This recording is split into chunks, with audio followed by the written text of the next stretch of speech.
The guy thought about being called outstanding. He shouldn't have been called the second coming.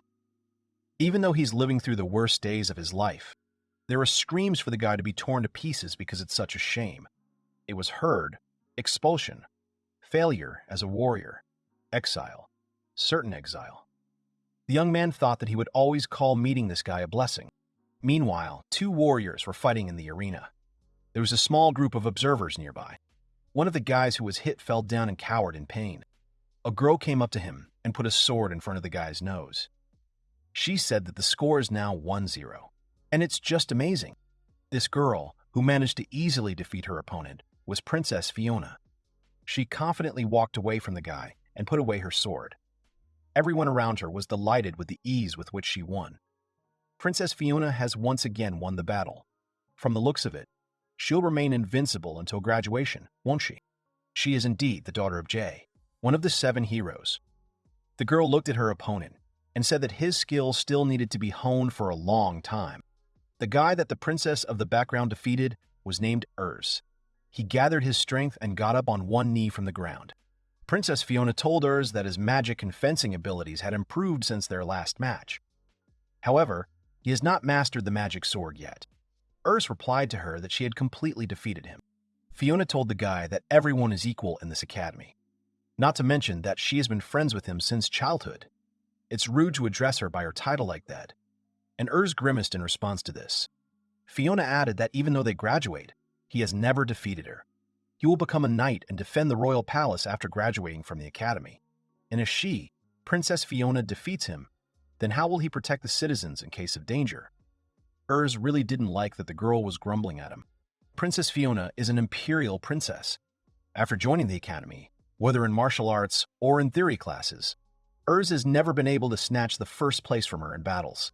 Fiona noticed that Heirs was in his thoughts, and she asked the guy why he was listening to her at all. The girl continued to grumble at the guy and chastise him for his defeat. And this annoyed Heirs more and more. He turned away from the girl so as not to see her annoying face. The princess said that, moreover, she is now spending her time lecturing him, although she has the duties of a princess. At that moment, Heirs heard 2 girls nearby talking about him. They said that despite this, Heirs is still strong, and it would be nice to get to know him better. He looks wildly cool. Princess Fiona also listened to the conversations of these girls, who said about Heirs that his grades were among the best, and not even saying that he is rich. But Princess Fiona couldn't contain her emotions, and she attacked the girls.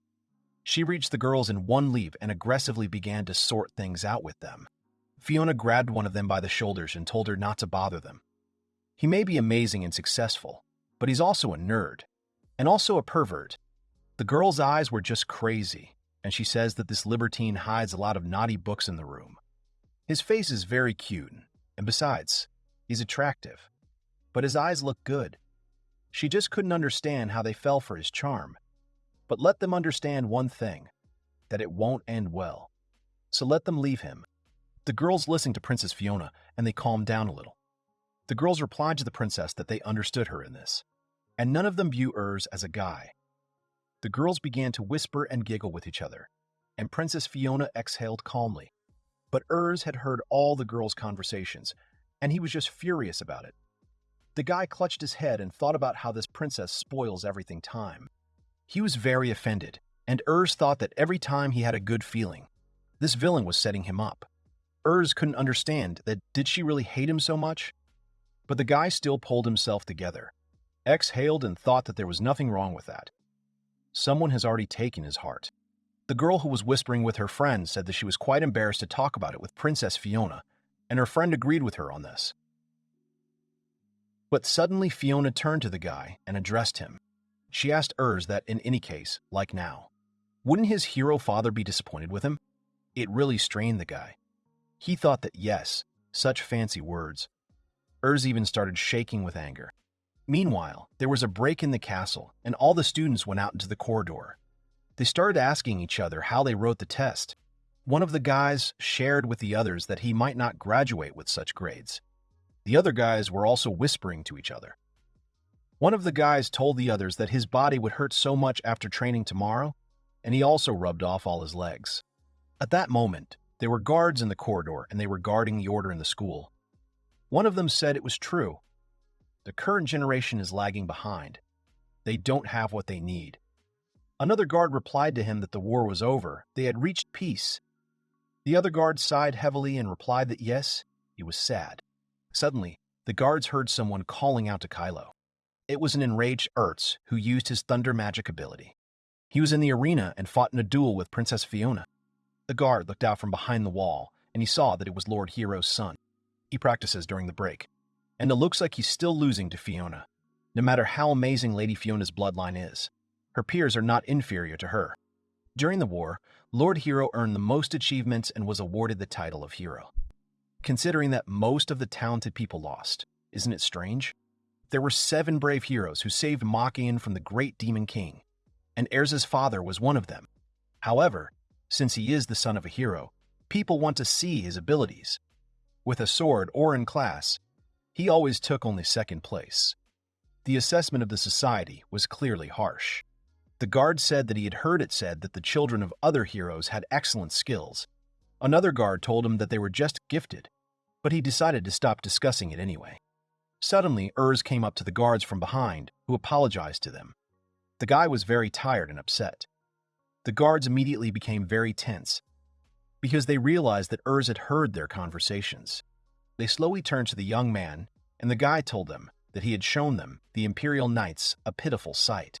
Urs wondered if they should be working now. The knight replied to the guy that there was nothing he could do in this case. If his opponent is Her Majesty the Princess, but he definitely shouldn't sit idly by. Urs felt very uncomfortable listening to these lectures. The guard told the guy that his father was 18 years old when he defeated the Demon King. The only thing is, he will join the ranks of the Imperial Knights after graduation, won't he? He will train under strict supervision.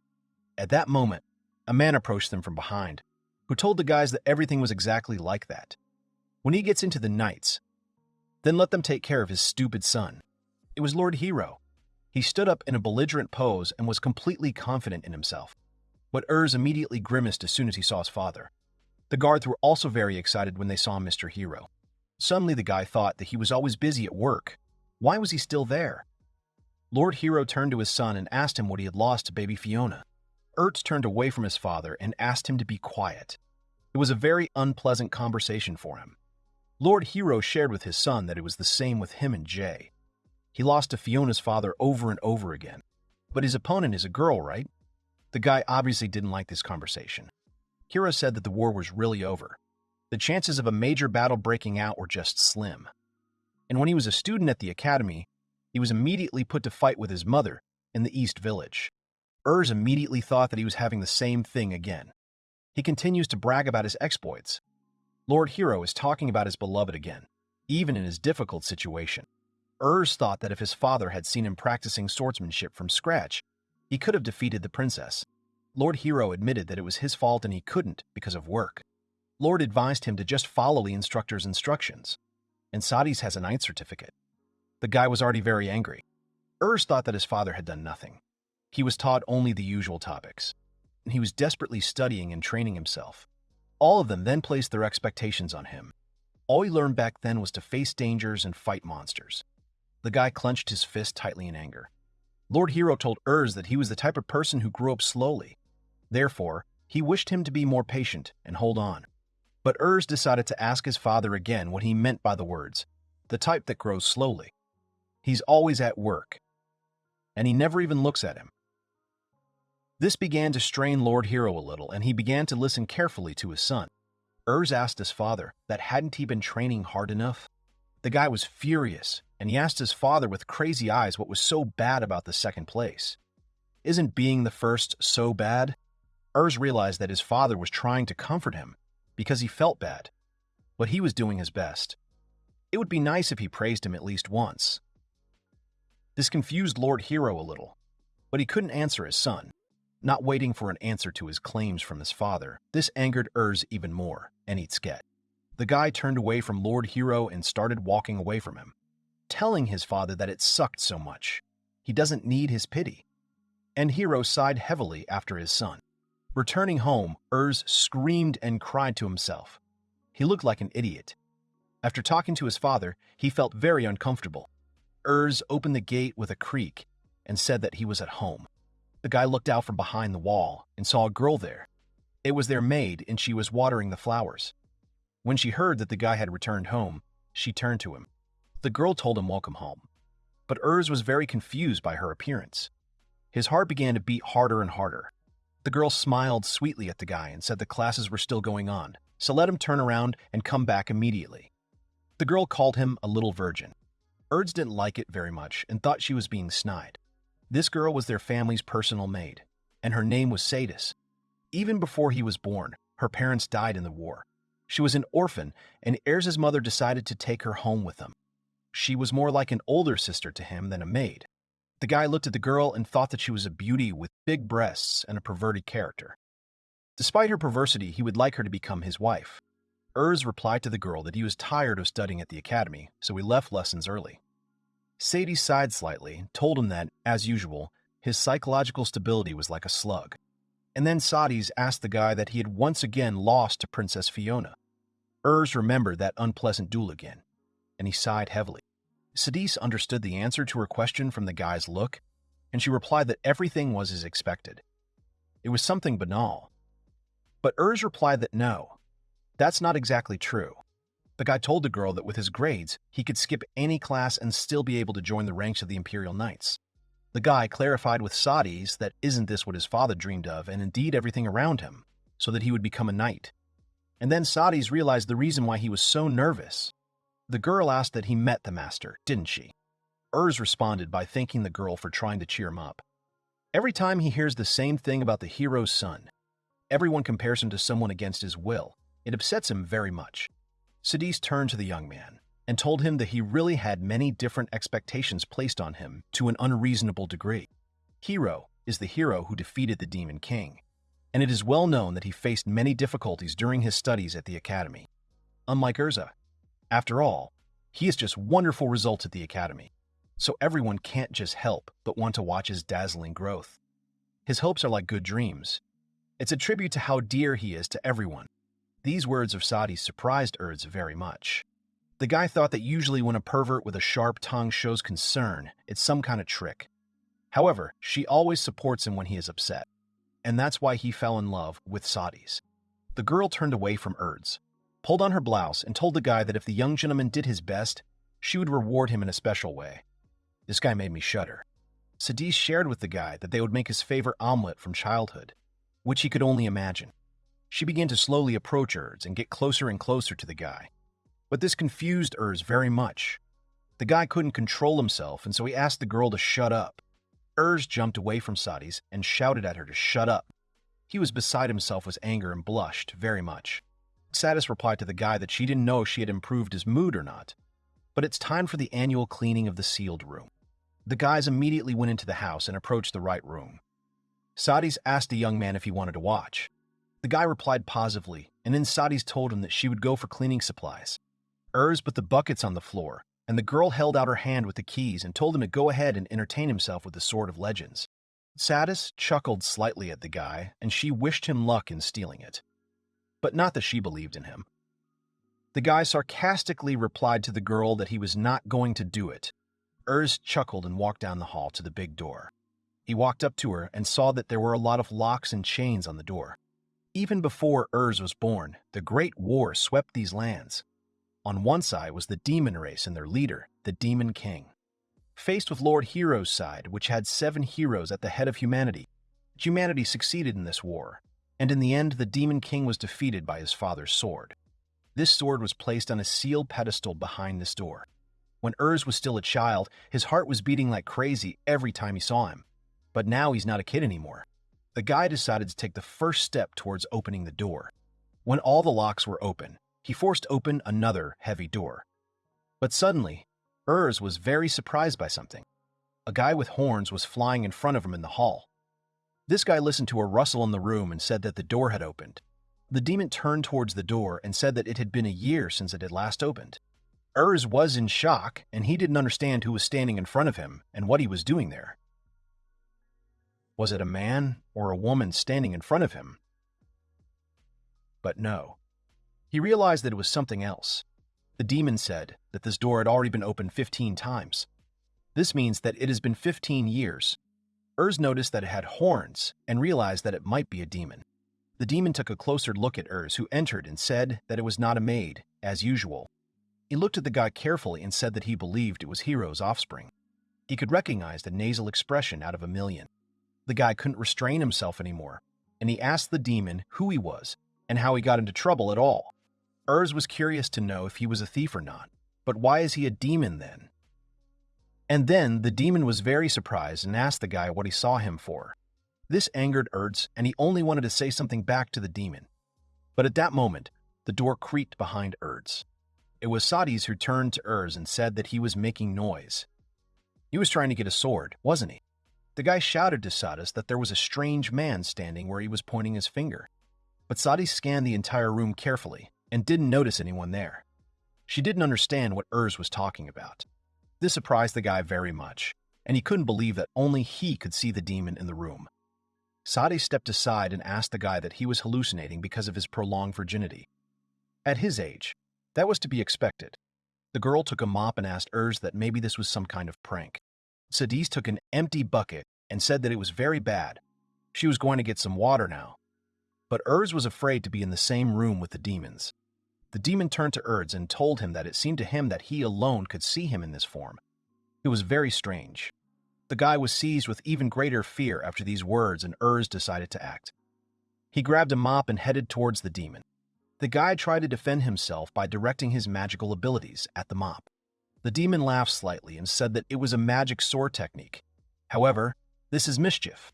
The demon told Urs that compared to Hiro's magic sword, it is simply insignificant. This made Urs very angry, and he immediately attacked the demon. The guy asked the demon to shut up and not talk to him anymore. But it wasn't a serious attack for the demon. He told Urs that it was pointless. The young man simply ran right through the demon's body, thereby causing no damage to it. The demon told Urs that he has a ghostly body. His efforts are just mischief. Urs was very surprised by this, and he asked him about the transparent body. The guy didn't understand what the demon was telling him. But the monster replied that nevertheless, he had not talked to anyone for a long time. Therefore, he should introduce himself. The demon, with a sinister smile, informed the guy that his name was Traynor, just like the one his father defeated, the Great Demon King. Urs just couldn't believe his ears. The Great Demon King Traynor. There is no one in the world who does not know his name. The Demon King, defeated by the team of Urs's father, and who is written in the books. And there is no way Urs could meet him. At some point, Urs couldn't stand the strain, and he lost consciousness. When Sadi saw this, she tried to shout at him, but it was pointless. After a while, Urs abruptly opens his eyes, and the guy thought that it was just a terrible dream. Urs got up a little from the bed and saw that Sadis was sitting next to him, who was very worried about the guy's condition. She hugged Urs tightly and told him that she was so glad he was back. But the guy was very confused. Urs tried to somehow get out of the girl's embrace, but she wouldn't let him go. Urs looked around and he asked Sadil if this was his room. Where is he located? Sadis asked the guy if he didn't remember that. Sadis said that when she returned with the water, she found him lying on the floor in front of the pedestal. But it looks like he's already fine. Urs replied to her that yes, it was just a little dizziness. But at that moment, Urs raised his head and saw the demon, Traynor, hovering right above his head. The guy immediately started screaming very loudly from fright. Sadis also decided to look up, but she calmly told the guy that, as she had already told him, there was nothing there. But the demon was right next to the girl and he was grinning at the guy. The girl sarcastically told Urs that she would not play along with him and tell the little playful boy that the Demon King was there. The girl went to the door and told Urs to have fun while she cooked dinner. The guy tried to stop her, but she slammed the door loudly and went into the kitchen. The demon Traynor turned to Urs with the words that he had told him about it. Urs continued to be very tense because he didn't understand why only he could see the demon. Traynor told Urs that he is the only one who hears and sees him. Urs asked the demon that he was the Great Demon King Traynor, wasn't he? And the demon replied that yes, that's right. Urs looked at Traynor's demon face and thought he was so smug. Urs still couldn't accept this situation, and he continued to get annoyed. He tensely told the demon that, let's say, he would believe him, that he was the same Traynor. But the guy was wondering how he ended up in their armory. Trainer replied that he was defeated by a hero, and since then, his spirit has been encased in a sword. But Hero kept this sword without knowing about it. That's why he's been in that room for the last 15 years. For some reason, only he can see him, and it seems that he owes him for it. Urs thought that he was really being haunted by the ghost of the Demon King. Tranar said that this is a rather rude expression. Unfortunately, his ghostly body was unable to contact this world, and no matter how much he tried, he couldn't separate himself from it. Tranar said that unfortunately he was already quite bored with this conclusion. So he asked Urs to take him to the outside world with him, but the guy fiercely replied that he would never do that. He's the Demon King. He must not leave this place in any case. Tranar chuckled at his words and asked the guy again that he was telling the truth. But perhaps Urs misunderstood him. The demon ominously said that he was the all-powerful and all-powerful Demon King, and he must obey him and bow down before him. Urs, perplexed, asked him what he was talking about at all. Didn't he say that he couldn't interact with this world? Urs noticed that Trainer was starting to sulk at him. The guy replied to the demon that he shouldn't do this, because he did it to himself. Trainer continued to be offended by the guy, and he replied that he couldn't go out tonight anyway. Urs decided to ask him if he would stop making such a face. Trainer decided to act on him more seriously, and he turned to the guy. Urs shouted that it was very close. He has an immaterial body. He can't push it away. And suddenly Urs replied to Trainor that it was good. He understood everything. He decided to take him outside. This made the demon very happy. The guy started getting dressed for the street, and he noticed that it would only be a quick walk around the city. Urs went out into the corridor, and just at that moment, Sadis came up to the room. The girl noticed a guy leaving the room, and she asked him where he was going. Urs told her that he just wanted to go to the city for a while. The girl thought about it, and she asked again if he was going to go for a walk. Sadis could not accept such an answer, and she immediately sent several cutlery in the direction of the guy. There were knives and forks. They all pinned Urs against the wall, and Sadis menacingly asked him that he wanted to die. The girl was excited by the guy's behavior, and she didn't want to let him go anywhere alone. Tranar was watching the girl, and he was surprised that she was able to neutralize him without even injuring him. He wondered if she was just an ordinary maid. Sadis turned to Urs and told him that she was originally going to pamper him today. He looked sad after he lost to Princess Fiona and had a fight with his father. So, to cheer him up, she brought him to his father's sword, which he loved so much as a child. Sadis added that the young gentleman then fainted, so she was going to treat him to dinner in his private bathroom. And then the guy realized that he had a problem. He started shouting at Sadis and begging her to pamper him, because he is very ill.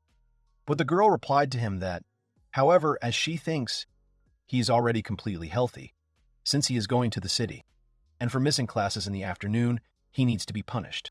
And then Trainer and Urs became very tense. The guy asked Sadis what she meant. Meanwhile, morning came. The guys came out of school, and Urs said he was exhausted after last night. Sadis finally let him go, but now he has another problem. The guy glanced sideways at Trainer.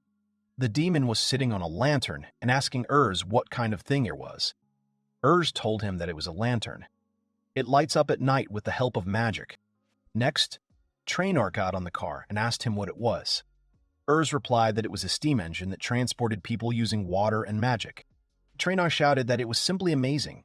Humans are really very different from demons. Urs replied that he was behaving like a child. Urs turned to the demon and asked him what he thought of the city based on what he had already seen. Trainer thought about it and said that he was asking for his opinion.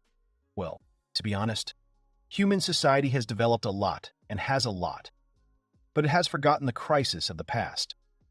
There were these terrible views everywhere, and the condition of those people who were lying drunk on the ground.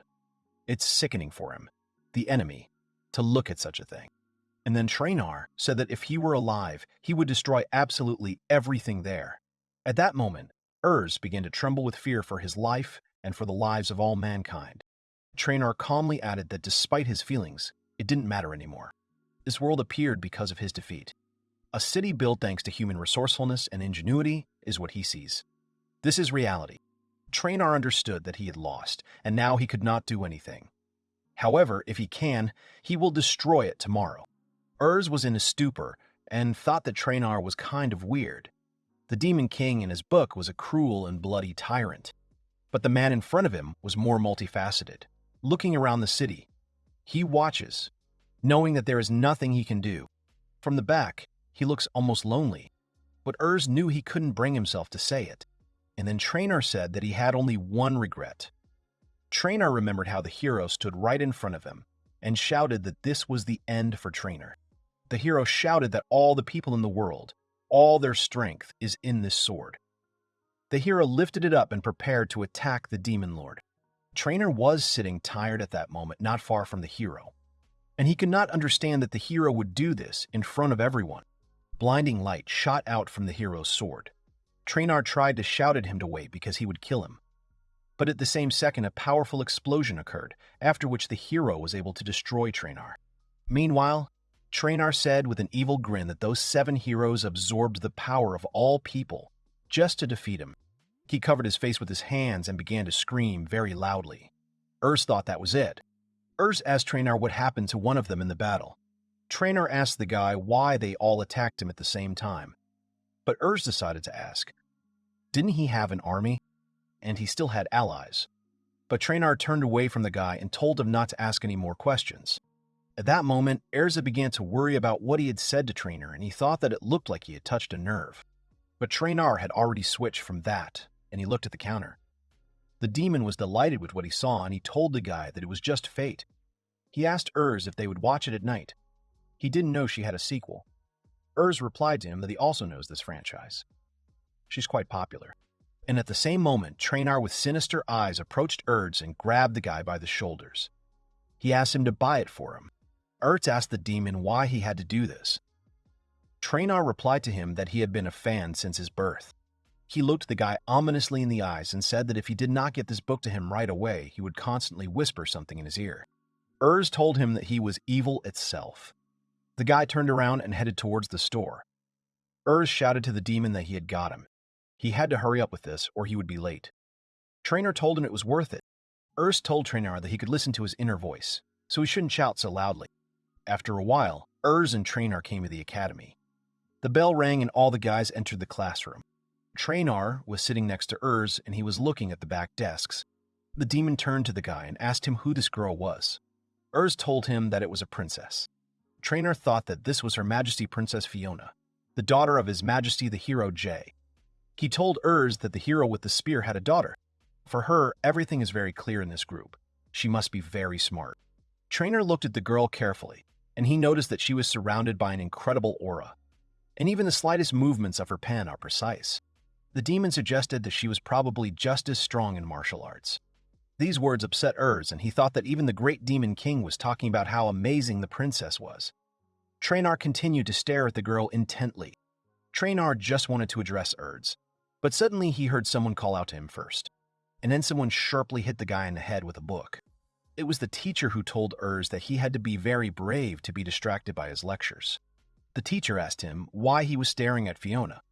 Urs was very surprised by this, and asked the teacher what he was talking about. At that moment, Princess Fiona blushed very much from what she heard. At this time, Fiona was trying to hide behind a book with all her might. She could barely breathe and thought about Urs looking at her.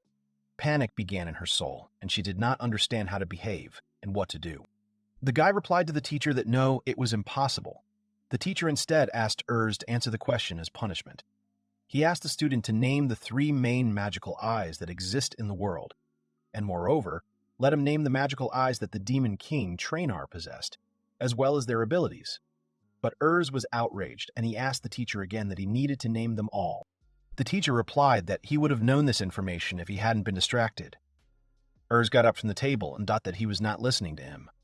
The guy knew the names, but their abilities were not very good. And then he began to list that it was the heraldic eye, the eye of moonlight, and of course the great king Trainor had. But then, Trainor shouted at the guy to stop and not say it, because it was a trick. The fact that he had a heraldic eye is not true. The truth was that of the eyes he possessed. The secret and strongest eye of all was. And then Urs shouted to the teacher that it was the eye of the 6 gates. The teacher was surprised by his student's answer. He looked at his book and asked the guy what he was talking about. At that moment, Urs realized that he had answered the teacher's question incorrectly. The teacher started to get angry and asked the guy if he was bullying him. Urs turned to Traynor and asked him that wasn't he right? The demon told him that no, well, he's not good at history. He had the Eye of the Six Gates. He used it during the final battle. And then the teacher told Urs that he would stay after school. This upset Urs and Traynor very much. Urs turned to Traynor through his thoughts and told him that all this was happening because he had lied. But the demon told him that it was nonsense. He told the truth. It was his history teacher who was wrong. He's the son of a hero, and he should be the best student. He better not mess around in his match. Urs came out of school and told Traynor that he just couldn't believe he was being delayed because of a demon. Traynor told him it wasn't his fault, but Urs didn't think so and said it was definitely his fault. The demon turned back to the guy and asked him what kind of match was that teacher imbecile mentioned. He was talking about the graduation match, which is the biggest event at the academy for the year. The best swordsmen fight on the horizontal bar to show the king and the nobility their skills. In other words, it is a reconnaissance range for various combat organizations. It participates because of its ratings. But Traynor replied to the guy that that idiot teacher told him to take him seriously. The demon wondered if he had been preparing somehow. Urs replied that no, he was only preparing himself for shame. Traynor asked the guy if that was the case. It was Princess Fiona, wasn't it? He's the one who talks to her all the time. But Urs didn't understand what the demon meant. Traynor reminded him that he could read his mind, and his envy of her is palpable. He feels like he can't stand up to this girl, and it doesn't matter that he's just a disgrace compared to his father. He wants to return to the world, however, he submitted and decided that it was impossible. He's no different from a genius who got stuck in a well and gave up right after he realized he was a weakling. These words made the guy very angry, and he shouted at Traynor not to joke with him like that. What does he even know about him? Urs practiced swordsmanship and studied hard. He began to become disillusioned with himself because of the eternal mistakes as well as the condemnation of others. And all this while trying to meet the expectations of the people around him. Traynor couldn't understand what had happened to him. After all, he was different before. The demon asked the guy that this was his counterargument. As he expected, his father hero was a fool. A fool who stumbled upon a bunch of miracles along the way. That's where he couldn't beat his father. He was just like the others. But these words irritated the guy very much, and he clenched his hand into a fist with all his might. Urs couldn't stand it and shouted that he was a bastard. He lost. This immediately caused tension in Traynor. Urs shouted that he could not surpass his father. Traynor lost to him, and then he made excuses that it wasn't a one-on-one battle. Traynor replied to him that it was true, and if they had been given one-on-one, then he would have definitely defeated the hero. Urs shouted at the demon to make more excuses.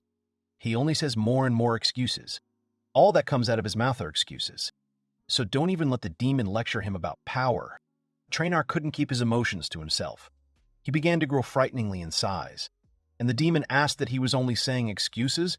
How dare he even talk to him like that? The demon ominously shouted at the guy that he was a scoundrel. Urs was very much afraid of the demon. Traynor reminded the guy that he was the demon king, and in this case, he will serve as proof of this. Proof of how powerful he is, and more powerful than any hero.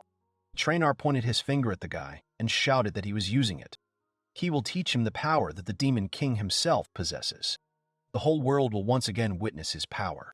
Traynor told the guy that the tournament hadn't come yet, so they will start by checking its general characteristics. But Urs thanked him and said no. This angered Traynor, and he asked the guy why he didn't want it so much. Urs told him that it was because it was all suffering. The guy reminded the demon that they only have 2 months before the tournament. Therefore, of course, the princess will take the first place. After all, it will be impossible to surpass it in 2 months. Traynor told him that the only question was how to get him to study. After all, kids like him are easy to teach at first, and he is afraid for further education. But Urs said that he had training sessions at the academy, independent training. He even asked Sadis, who has a ninth certificate, to train him. However, this prodigy always destroys all his efforts. And in the end, it all ends with disappointment in the hero's son. The guy didn't understand why it was just him. Everyone said that he was such a weakling, and the second generation of heroes was still useless. Urs thought it was cruel to evaluate someone's failure without taking into account how hard they tried. Slowly, it began to seem ridiculous to him. Traynor thought about it and told the guy that he didn't seem to have the proper motivation. It happens when someone underestimates themselves. The demon asked what his plans were for the future. The guy said that he was going to become an imperial knight now. The demon asked him if he had decided so himself or if this decision had been made by someone else. If he can't find his goal, then how will he get motivated? Urs thought that if he became an imperial knight, then everything would be settled for a while. But he doesn't want to be some kind of special warrior. The guy knew that everyone wanted him to follow in his father's footsteps, but he did not understand if this was really his goal. Urs is an independent person, and he needed to figure out what he wanted. Traynor told the guy that they needed to set a more achievable goal first. They will have to achieve his victory in the tournament in 2 months. But it upset Urs because it's so fast. Traynor told him that it looked like he would have to find something that would motivate him for the next 2 months. Something is better than abstract ideas about peace and justice. For example, dirty motivation can help him the best. After a while, Traynor spread a ladder on the ground in the backyard. The guy didn't understand what he would have to do with it. Traynor told Urs that it was called stair training. The guy still didn't understand what he was talking about. This training will improve his endurance and agility, and he will also need to learn the final step technique. And Traynor came up with a name for it, a magic step. But Urs didn't like it and thought it was such a lame name. Traynor heard this and immediately pouted. It was awkward for the guy, because he had forgotten that Traynor could read his mind. Traynor decided to set an example for him first. Urs thought that studying with the Demon King was something that would shake the world one day. Traynor stood in front of the stairs and told the guy that he was going, and at the same moment, he jumped off his seat, and spreading his arms in different directions, he began to jump up the stairs. At the very end, he landed and struck a pose. But Urs looked at him questioningly and did not understand what he was doing. This angered Traynor, and he said that he first needed to press his legs down and stand in front of the stairs. And then he needs to jump forward without touching the railing of the stairs. This is called a straight jump. The demon decided to give a name to this exercise a little later. Urs replied that he understood everything. Urs thought that Traynor, jumping like that in his clothes, looked like a bug, and it made him laugh a little. But the demon immediately looked at the guy questioningly, and Urs apologized to him for this. Urs thought it was bad. He would have to train himself not to think about it in his presence. Traynor announced the next exercise. This time, he has to jump on the sides of the stairs and keep his legs together. Zigzag jump. And now Urs imagined that he was jumping like a shrimp. And Traynor looked at him with a death stare again. Traynor told the guy that he was offering him another exercise. The guy will need to jump, then bringing his legs together, then spreading them. Only he has to do it fast, like in Kankenpaw. Urs immediately began to imagine it, as small children with a demon jumped and shouted Kankenpaw. The guy shouted to Traynor that it was his turn now. The demons were very happy about it. He started jumping and shouting Kankenpaw. And then Traynor looked at the guy ominously again and asked him what he wanted him to kill him. Traynor wondered if he even understood the importance of training. Urs replied to the demon that he understood everything and he wanted to apologize to him. Traynor told him that it was serious. And now, of these 3 steps that he showed him, there will be one that he is trying to teach him. At the same time, he must use the magic attribute that he says. Urs thought about what it meant. All he had to do was jump and use magic. Urs started jumping, and Traynor shouted at him that he should start doing cross-step and fire magic. The guy tried to do it, but it didn't work out. The guy knew that nothing was working out for him. His body doesn't move the way he would like it to.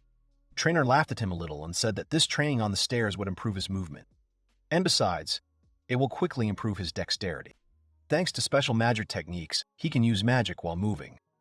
Before that, he was mistaken in concentrating only on the steps. For example, he can't write while talking. In musical terminology, it is like a sound that overlaps another stronger sound. In battle, it's easy to control the body without controlling the brain. So let him conquer this, and he will be able to use the body together with the mind. Urs understood what was going on. He remembered that it was really difficult to react to Princess Fiona's quick attacks. She strikes faster than he could react. Traynor turned to Urs and he suggested that he return to training. The guy was motivated, and he agreed with the demon. Traynor told the guy that he would add, "Yes, sir," from now on. Urs agreed with him. The demon instructed to make an aerial crossing step. When the guy did it, Traynor recommended that he land on both feet next time. After some time of training, Urs fell to his knees and said that his legs would not stop shaking. He's also dizzy. Trainor told the guy that if he was tired now, he couldn't win. He is testing a magic ladder that the demon has invented. Urs thought that, as always, his title supped fantastically. Even after such a load, he is in terrible condition. He thought his training would be better. Trainor told the guy to do these exercises daily as a warm-up. After that, they will be able to work on bodily techniques. Urs did not understand him and asked him what he was saying about bodily techniques. But when they work on swordsmanship, heirs a hero's father, the hero, used a magic sword. Like his father, he learned to use a magic sword. And then Trainor told the guy that they would not work on swordsmanship. To be honest, he doesn't have any talent for it.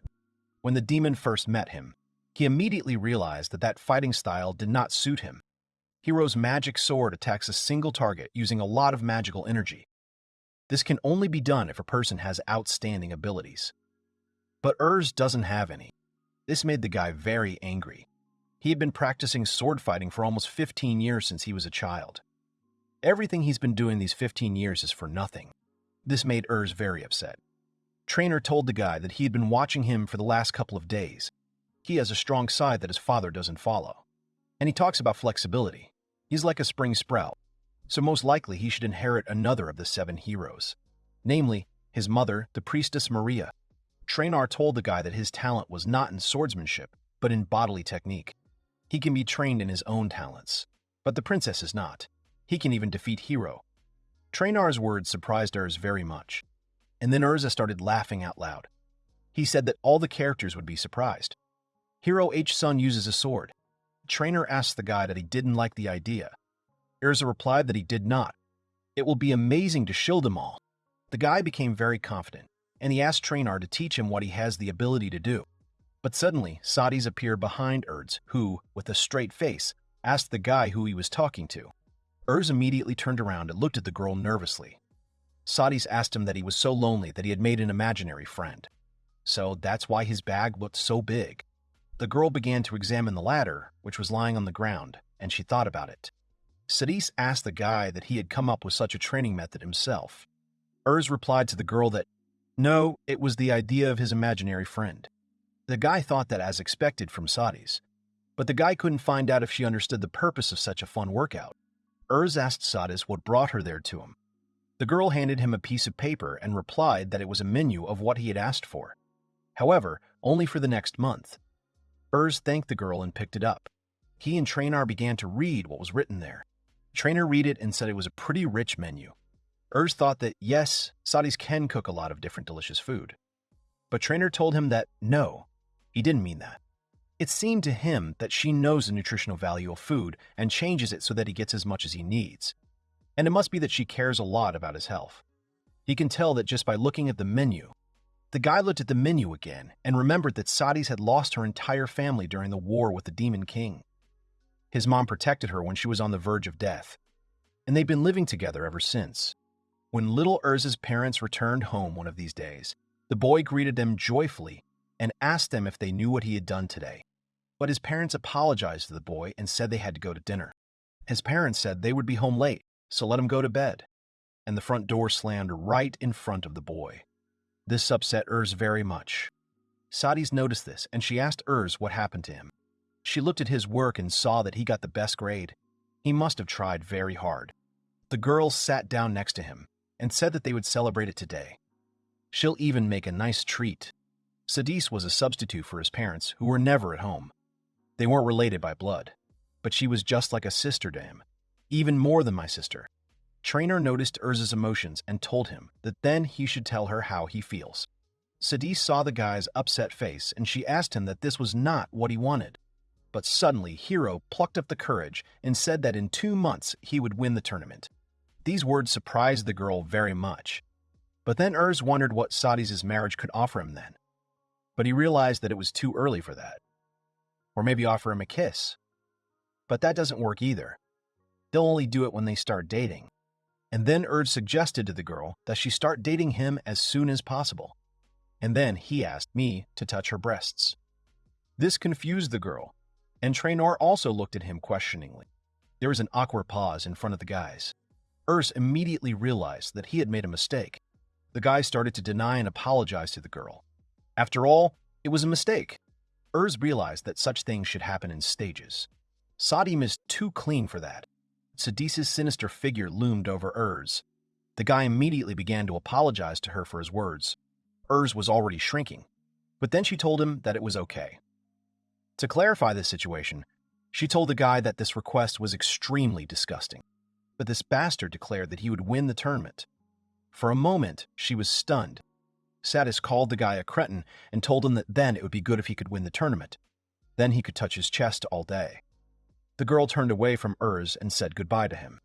This insanely motivated the guy, and he shouted that he was starting to train.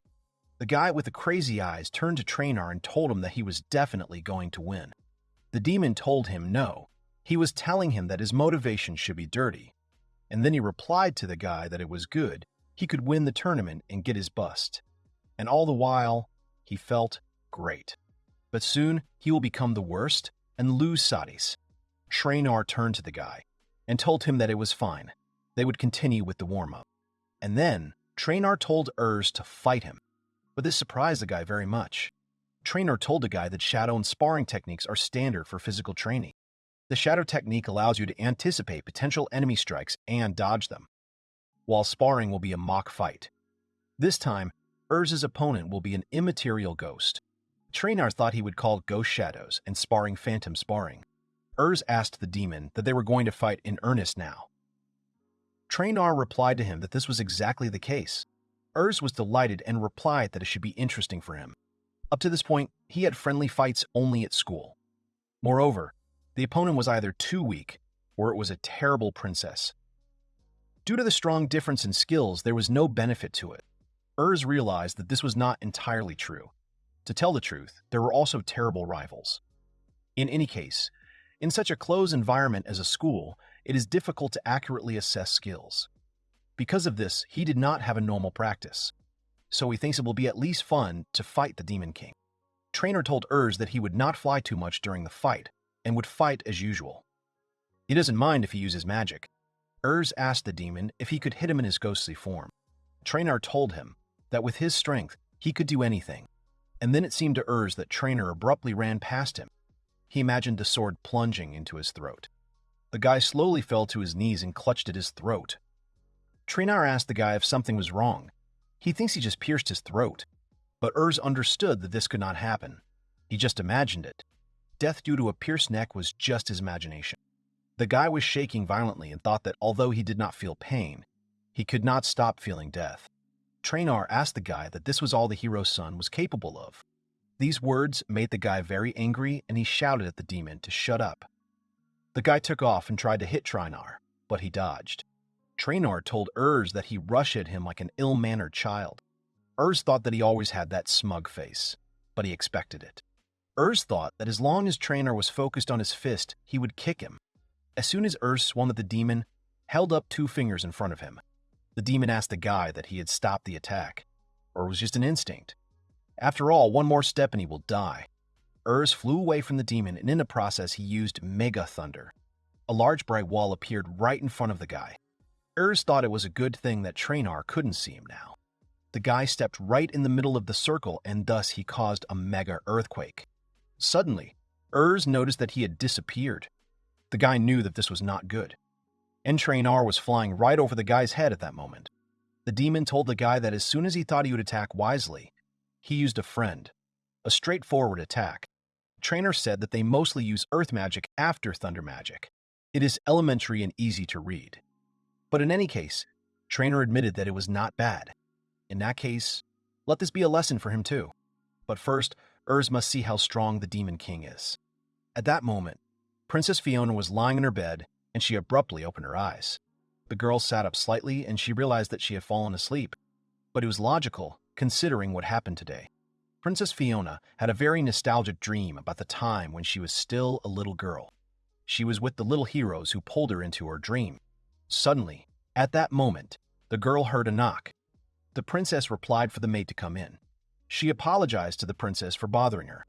The maid informed Fiona that she had received a letter, and she handed it to her. The girl picked it up and began to examine it carefully. Meanwhile, Urs was lying on the ground and trying to catch his breath after training. Trainor looked at him with a smile and said that he thought it was too much. They should train like this every day, along with classes on the stairs. Urs thought about how he couldn't land a single blow. He didn't even use any special techniques. Only physical techniques that people can repeat. The guy was beaten, pierced, and beaten. In his head, he continued to be beaten over and over again. He used to be a little proud of himself. Even though Urs couldn't handle Princess Fiona, he could still defeat the others. The guy thought he could hold out like this for a while. The guy was sure that he was so powerless. Trainer asked Urs what was wrong with him. He is desperate because of his helplessness. The guy told him that no, he just never realized how weak he really was before. While Urs was sitting disappointed in himself, a thought popped into his head. The guy told Trainer that his father hero had defeated him once. Of course, with the help of the power of other heroes. But unlike Urs, he would have died in a real battle. He would definitely have died. The guy understood that he had already been pseudo-killed by a ghost several times. But still, Urs decided to ask Trainer how his father was able to defeat the demon. Trainer told him that he really didn't know anything about Hero. Urs told him that his dad was always busy. When they talk face to face, it turns into a lecture and stories about his past. Trainer asked the guy that he was really listening attentively to all his rudeness. But Urs didn't answer him. Trainer told the guy that this was his grief. On the outside, Hero is really a disgusting person. But the path he took to defeat the Demon King was by no means an easy one. He just has to know the story of how Hero became a hero. Urs thought about how his father had always been just a source of complexes for him. Hero said that their generation was like that. Urs had always heard that phrase, and he hated it.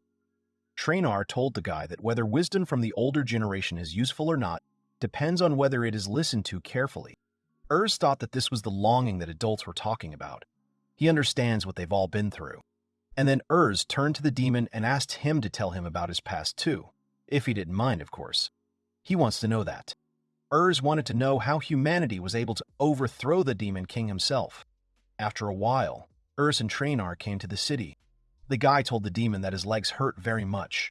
The demon replied to him that he was indeed a spoiled rich child. He's so weak. Yesterday they just sparred and did some exercises on the stairs. But Urs sarcastically replied to the demon that it was enough for him. Suddenly, Urza was called by Princess Fiona. Urs treated her at first as Princess Fiona, but then abruptly corrected himself and said simply, Fiona. The girl told the guy that it was strange for her to see him in a place like this. Urs told her that yes, it was unusual, but he usually rode in a carriage too. The guy asked the princess that she was alone without an escort, and then he noticed that she had something in her hands. The girl had an empty glass in her hands. Fiona started to get very nervous, and she said that the fruit juice in this shop is the most delicious. This cup is empty because she just drank it all, not because she's been waiting for him all morning. Urs awkwardly replied that it was fine. Fiona told the guy that since they had met, that he'd go to school together, and the guy agreed with her. Trainer thought that in other words, Fiona was waiting for the guy in ambush. Fiona asked the guy what his plans were after graduation. Urs replied to her with a displeased face that it was nothing special. Fiona said that as he already knows, the graduation tournament is not just a friendly battle. Many citizens and important people will be there. In her case, since she is a princess, she'll be declared the next queen. The girl asked if he knew how she was feeling. Urs awkwardly told her that he was. Fiona, as a princess, is expected to one day rule the country as a queen. Even from childhood, she was raised differently. And then the guy realized that she was different from him, because the motivation of one of them is Sadis's chest. Fiona reminded him that yesterday when he was staring at her in class. The girl asked Urs that it was like that. The guy replied to her that he believed yes. Fiona replied to the guy that everything was clear. In that case, she wins the graduation tournament. And then it will be publicly announced to her. Urs thought he understood everything. We need to do everything in his power. But he would have said that if it was old Urs, the guy apologized to Fiona and told her that he was going to beat her. Urs understood that yesterday's training had helped him realize his true potential, and he wants to show his good side to Sadis and the rest of the guys. He wants to know about his father's past, and to do that, he has to win. Urs told the girl that he couldn't just give up. Fiona asked the guy again, that it was his confession to her. Urs replied to her that yes, it was true. But there's nothing wrong with that. Urs thought he shouldn't let her find out about his deal with Sadis. These words upset the girl, and she replied to Urs that she understood everything. In that case, they will fight sincerely in their battle. At that moment, Trainer didn't think they were thinking the same thing. However, it seems to him that it will be fun, so he will continue to remain silent. Urs and Fiona heard how many people were right in front of them. The guy realized that he had forgotten, but he decided to just try not to think about it. Don't think about another obstacle in his way. The guy shouted to all those who stood around them that they were at home. But Urs thought that no, not about this barrier. When Princess Fiona was little, a woman turned to a girl and told her that it was study time now. She should focus on this. Fiona tried to write in her notebook, but suddenly someone called out to the girl on the street. She immediately took off and ran out the window. The woman tried to stop her, but the girl was not ready for this. She jumped straight from the window to her friends.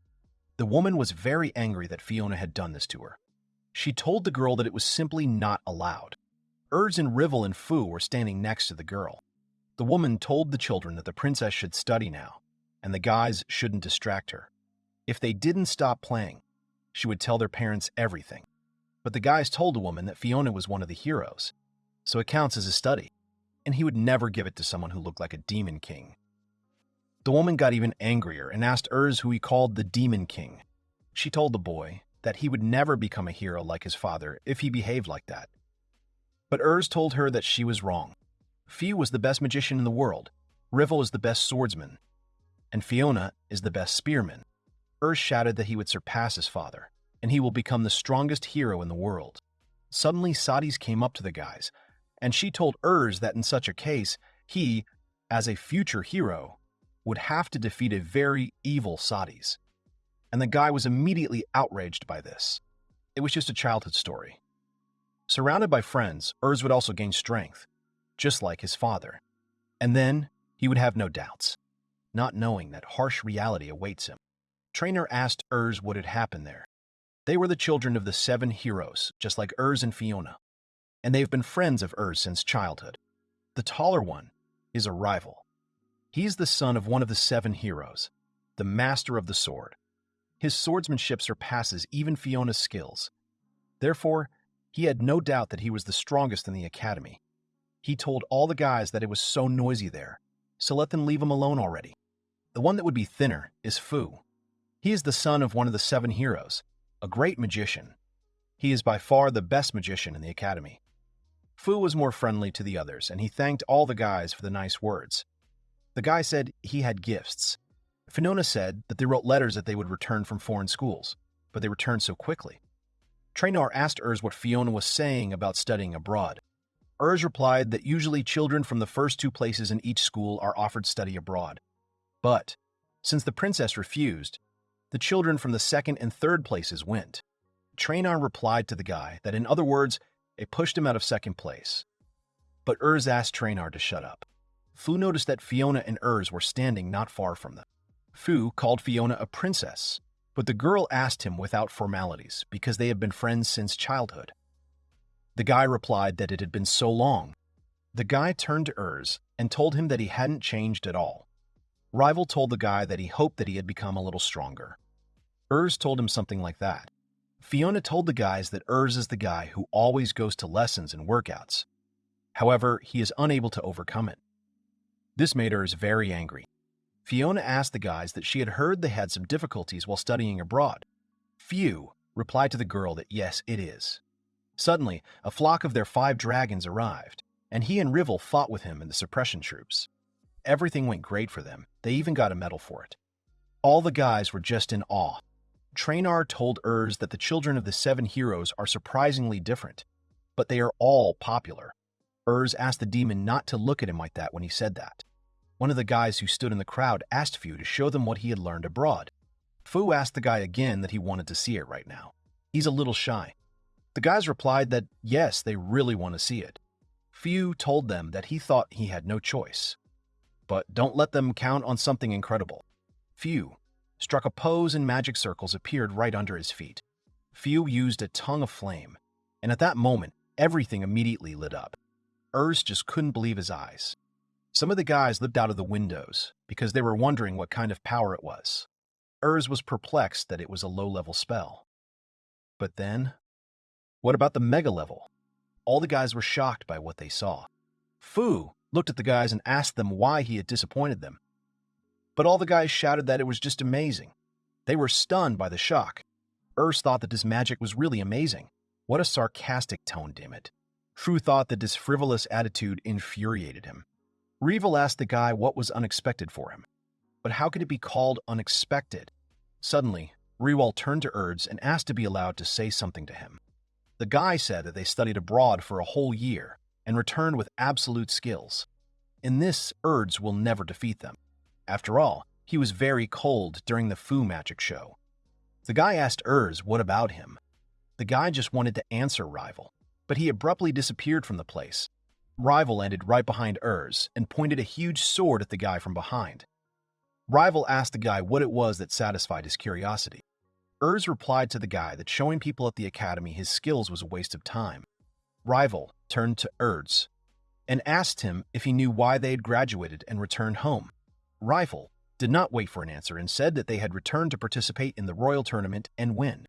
After all, they are the children of heroes, those who will inherit their place, those who will surpass them. They will be known in all countries, and he will dedicate his victory to this man. Thought that he understood everything. It's not just fighting Fiona in a tournament. He never stood a chance against all of them, just like he does now. Suddenly, Fiona told the guys that she couldn't let them do it so easily. She admits that they have become stronger during their studies abroad, but she didn't sit idly by either.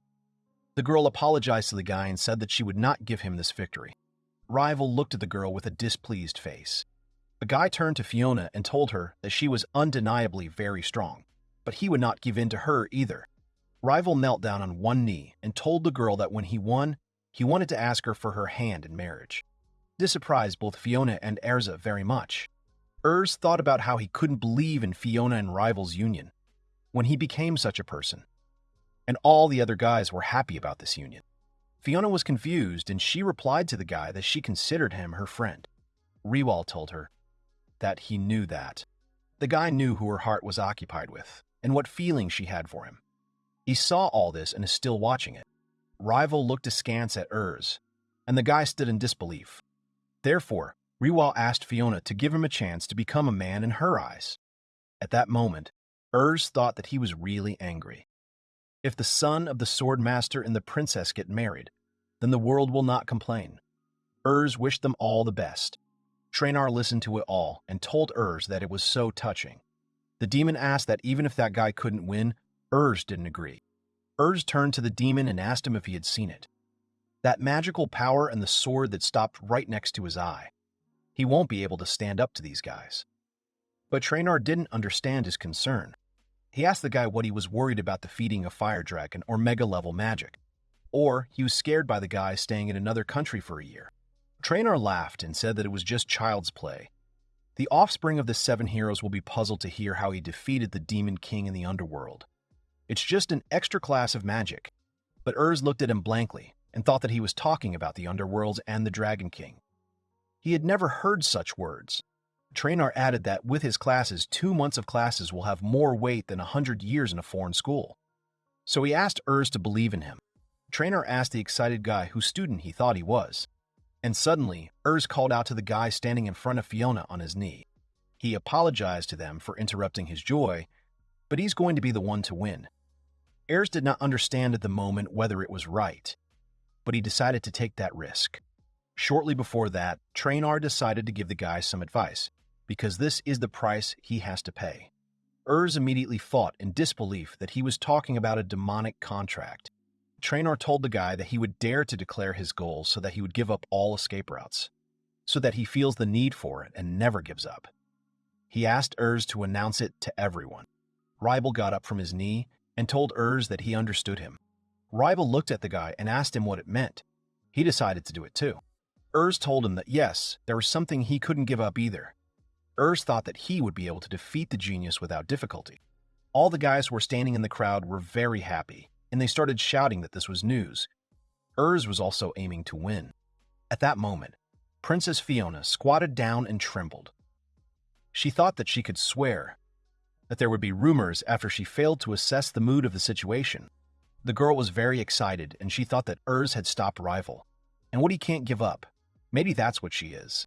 But then Fu turned to Ers and Rivel and asked them who he should support. After all, they are childhood friends. Everyone started shouting loudly and rejoicing at everything that was happening there. Ers turned to the loud cheers of the people and said that he would never get used to it. Meanwhile, the guys came to class.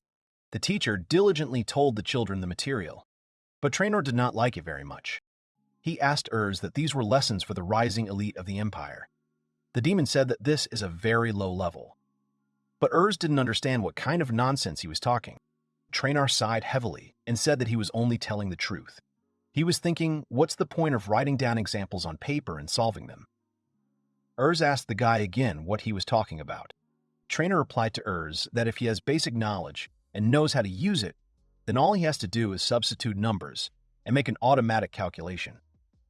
Ers again couldn't understand what Trainor was talking about, and he asked him about it. Trainor told the guy that it's better to see once than hear 100 times. Therefore, he suggested that he study new magic first, and to learn it, he needs to draw a magic symbol. And immediately, Ers began to draw something on a piece of paper. Trainor noticed this and asked that he had already prepared for it. Trainor told Ers that he needed to repeat after him next. The demon spoke the words to him. Vendo deputy I kron. Futo face benri. And now, the development has been completed. And suddenly, a lot of mathematical formulas appeared right in the guy's head. Ers realized that this was his own invention. This was the highest level of computational magic. Ers immediately began to write something very quickly on his sheet. The guy looked through the magic ball at his piece of paper and was very surprised. He noticed that the answer had already been written down on the sheet. Ers looked at Trainor and asked him what the hell it was. In response, Trainor began to laugh at the guy. This magical ability is suitable for any formulas referenced by the caller. If he needs to add, subtract, multiply, or divide, then the magic spell will do all the calculations by itself. Trainor informed Ers that he called him a little girl. The demon also told the guy that he had invented an automatically configurable thing, and he immediately began actively telling the guy about it. But Ers still couldn't get over the shock. He told the demon that if he used it on the graduation test, he could easily pass it. At that moment, the teacher said that they were starting to solve the 56th task. The teacher turned to Ers and called him to the blackboard to write the resulting answer on it. At first, the guy was a little confused, but he went to the blackboard anyway and began to apply his new magic spells. The guy looked at the example through the magic circle and thought that now everything was clear to him. The guy picked up the chalk and said that the answer came out from under his hand. Ers began actively writing the solution of the example on the blackboard. Ers waved his hand and thought that there was nothing for him right now that he couldn't solve. The teacher was surprised to see how the guy could easily solve the given example. Ers confidently turned away from the board and thought with a smile that he had solved the example perfectly, and now he should return to his place. But then, the teacher turned to the pleased Ers and asked him where his calculations were. Both Ers and Trainor were immediately surprised by this question. They were not prepared for this development. The teacher immediately began to find out from Ers how he solved the difficult example so quickly and with such ease. The teacher began to suspect that he had spied the answer in the solution. Ers immediately started telling the teacher that, no, it's not like that. And the pleased Trainor thought that perhaps such treachery was unacceptable in this boy's world. He agreed that it was his mistake too. At some point, Ers opened his eyes and asked Trainor where they were. There was nothing around the guy. The demon smiled slightly, and he replied that they were in his mind. Fantasy magic. Veer is another kind of magic that he invented.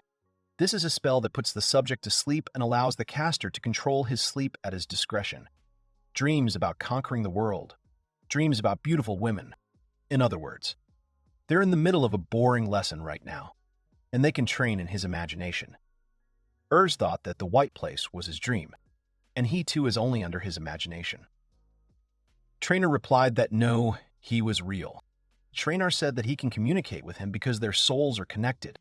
Hence, when he uses the Veer, he falls into the same dream as him, so he can create anything there. Ert said that it turns out they are together in a dream.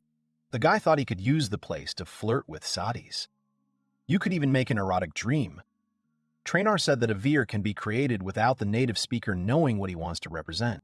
He has to be careful. In this way, dreams can be evoked as much as you want. Ers replied that it was very addictive. Trainer said that in one country, the hero plunged into his own dreams, escaping from real life, that as a result, the whole country was destroyed. Other than that, he can't do anything with his spiritualistic body. Trainer flushed, and Urs asked him what kind of spell it was. Trainer replied that it was not a spell. It is his magical power that radiates in the form of an aura. He just let her out. This is just a small part of his abilities. Trainer decided to strengthen it to the limit. And right next to Urs, a huge vortex appeared, which scared the guy very much. Trainer said it was his special technique, the Great Demonic Spiral.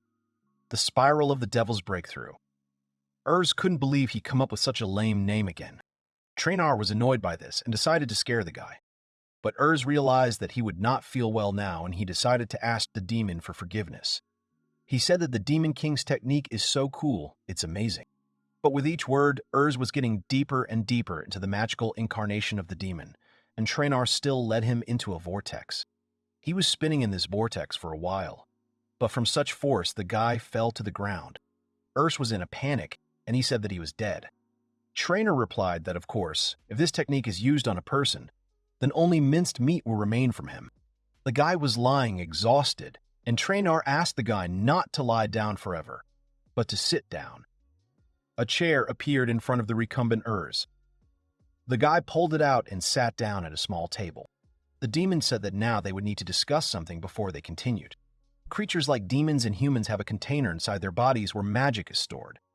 Magic is released and activated from there. Trainer drew a man on the blackboard, on which there were many points for the release of magical power. And he told the guy that magic is released from the container through magical streams. Their number greatly affects the power of his magic. Trainer decided to give an example that the more holes he makes in a bag of water, the more water will leak out. And similarly, if a guy has few magic streams, then mega-class spells can only be used to a small extent of their actual power. But Trainer noticed that, however, those who have a lot of such magic streams will quickly use up their magic supply. But it would still be fine as long as he kept the amount of magic he consumed in mind. A child born into a family of great magicians is more likely to become a great magician himself, because he will have more magical streams. Urs reflected that Trainer was right in this regard. Fu and Fiona probably have more magic streams than the guy, which makes them superior in strength. And it's just an innate talent. Trainer decided to tell Urs what they're going to do about it. The demon said that they would simply increase the number of his magic streams. Trainer continued to draw information on the board for Urs to make it clear to him. And he said that the number of streams was not determined in advance, since there are closed streams of magic. And the magical potential of Urs can be increased by opening those closed streams. Urs was interested in this, and the guy even jumped off his chair. Urs asked the demon how he could open them. Trainer told the guy that he had already strengthened a lot of soldiers with this method, but this did not suit the guy to answer, and he again asked the demon how he did it. Trainer told him that he did it with acupuncture. This put the guy in a stupor because he did not understand what Trainer had told him. After a while, Trainer and Urs returned to the room, and the demon showed the guy some sharp needles, which he laid out on his desk. This confused Urs, and he decided to clarify with the demon that he really needed to stick it into himself. Trainer replied that, of course, he didn't like this idea from the demon from the very beginning. But Urs decided to clarify with the demon that he was saying that it would be okay if he stuck them into himself. Was the demon even sure that it would be safe for him? Trainer replied to the guy that it would be absolutely no problem for them. When Trainer set Urs up for this procedure, he told the guy to do it quickly and gently. He practiced all his weekends. And moreover, with the help of Trainer's sixth sense vision, he sees the places of blocked magical flows, and therefore he will get into them without any problems. Urs asked the demon once again if it hurt. Trainer told him that the pain could be as if he was putting a needle under his nail, but it was very unattractive for the guy to listen to, and so Urs shouted that he didn't want to hear it. The demon asked him to calm down, because today he would have to open only one stream. Urs realized that in this case, there was no other way for him to get away. He's up against a monster with an unrealistic level of magic, and in order for him to defeat him, he can suffer a little pain. Urs pointed the needle at his hand, and tuned in for a while. But Trainer saw, with his sixth sense vision, that he needed to point the needle a little to the right and a little higher. The guy listened attentively to every word of the demon, and did whatever he told him. And when the right place had already been found, He pricked the needle into the skin. At the same moment, a very strong pain went through the guy's entire body. He froze for a second, not understanding what was happening to him. Then he started screaming, and Urs couldn't figure out what kind of strange feeling he had. It was as if there were a lot of needles stuck all over his arm. But then the guy decided that it was a friend's pain, as if he was chained and at the same time stabbed with red-hot knives all over his body. Traynor looked at Urs writhing in pain and said it didn't hurt that much. The demon asked the guy not to even think that strengthening magic is so easy. At that moment, the guy's eyes rolled back and he gradually began to lose consciousness from such severe pain. Sadis knocked on the door and came in. The girl asked the guy what kind of noise he had there. Sadis saw only Urza, who had fallen back on a chair and was lying on his back. His arms were twisted backwards. After a while, the girl moved the guy to her bed. She helped him recover with various cool cloths soaked in water. When Urs gradually opened his eyes, he saw the trainer continued to fly in front of him, who noticed that the guy had already woken up. The guy was very sick, and he asked the demon what happened to him. Traynor told him that he couldn't cope with the pain and passed out right at the moment when this girl found him. Urs turned his head and saw that Sadis was sitting right next to him, who had fallen asleep on a chair from exhaustion. Urs thought about how Sadis had been taking care of him all this time. She was worried about his life again. But suddenly the guy's eyes dropped down, and he saw that the girl's candid places were visible under her skirt. The guy was very confused by this, and he immediately turned away from Sadis and thought that no, he would not do this. The guy understood that doing so, after she took care of him, could not be allowed. But at the same moment, he began to doubt it, because he was a man. He decided to look at the girl's causal places with only one eye. As soon as the guy started looking under her skirt, suddenly Sadis woke up abruptly and asked the guy that he wanted to look at the maid's panties. Urs looked up and saw Sadis looking at him. Urs immediately blushed with embarrassment, and he jumped off the bed.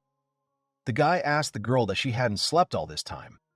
Sadis replied that it was a pitiful sight to look up the skirt of a girl who was working hard to take care of him. Suddenly, the girl leaned on the bed with one hand and approached Urs. She touched his face and said that everything was fine. The girl was getting closer and closer to the guy's face, and she casually showed him her causal places. Sadis said that if the young gentleman wants to see what's under her skirt, then they can do it after that. Sadis did not have time to finish, and at the same second the guy's mother ran into their room, opening the door with her foot. Behind the furious woman stood Lord Hero, who peered intently into the room. The woman asked Urs if he was okay. Urz's mom told the guy that she would use recovery magic. But suddenly the woman stopped and saw Urza lying on the bed and Sadis next to him, who was very close to him. Mom asked her son what the two of them were doing there. This made the guy very uncomfortable, but Sadis smiled coquettishly. And then Sadis shamed Urs and said that he should be very ashamed. This confused Urs even more, because he wasn't doing anything serious. Lord Hero grabbed Erza and asked his son about what he was doing with Sadis while they were away. The guy tried to say something to Hero, but he couldn't do anything. His mother turned to Sadis and asked the girl that it wasn't true. She can find someone more suitable for her. Sadis replied to the woman that she was just teasing him. At that moment, Traynor looked at it all and sarcastically said that they had a great company. One of the 7 heroes is Hero Reagan, and one of the 7 heroes is the warrior priestess, Mamu Reagan. Traynor noticed that she hadn't changed at all during that time, and neither had Hero. Urs thought she looked 30 years old. And suddenly, Mamu seemed to hear what Urs was thinking. Immediately after these thoughts, she slapped Urs sharply on the cheek. The guy was very confused by this, and he grabbed his cheek and asked his mother why she hit him. Mamu replied to him that he was thinking something rude about her now. And then Urs asked his parents if the two of them shouldn't be at work right now. Mamu replied to the guy that she came as fast as she could when she found out that he had lost consciousness and had not regained consciousness. Lord Hero exhaled and said that if he was feeling well, then they had nothing to worry about. Urs told the guys that he had already managed to get hungry after that. Sadis was happy about this, and she told the guy that in that case, she should cook dinner. Mamu was also very happy about this, and she supported Sadis. The woman said it was just a great idea. Mamu went to Sadis and said that she would help her with this. Sadis replied to the woman that she would be very grateful to her. Mamu said it had been many years since she had last cooked with Sadis. The door to the room slammed shut, and there was a long silence in front of Urs and Hero. The son and father did not find a topic for conversation. At that moment, Urs thought that he was so embarrassed by this. He didn't understand how he could look his parents in the eye after all this. Trainer turned to Urs and asked him if he would like to ask Hiro anything. And then the guy remembered that he would like to ask Hiro about his past. Urs turned to his father and asked him why he became an Imperial Knight. Hiro was a little surprised by this and asked the guy why he asked him such a sudden question. Urs replied that he asked it just like that. The guy said that the time had come when he needed to choose a course. Urs exhaled and said that he thought he had played well. Hiro decided to think about the guy's words. Urs wanted to continue his thought, but then Hiro interrupted him and told Urs that he wanted to protect his family and friends. But in fact, his mother and his hometown were almost destroyed by monsters. Fields and stalls were devastated, and many neighbors and their families were eaten alive. And he was also exposed to such danger. If that man hadn't shown up there, he thinks he would have just died there. This man easily defeated a crowd of monsters. He left without saying a word, and he looked so cool when he left. That's why he wanted to become the arbiter of justice, just like that man. Hiro smiled slightly, and he asked Urs that it was too corny, wasn't it? It was just a childhood dream for him. A little rashly, he thinks. Urs thought that he had found out his father's past. At that moment, Sadis and Mamu were watching them from behind the door, who were touched by the conversation between father and son. Urs thought that it could have been a simple childhood dream, but he realized it and protected the world. Meanwhile, all the guys sat down at the table and started dinner. All of them, except Urs, had a casual conversation and occasionally laughed at something. Urs thought about how he also had a small goal. The guy turned to his father and told him that he would like to talk to him about the graduation tournament. He's going to try to win it. And suddenly there was silence at the table.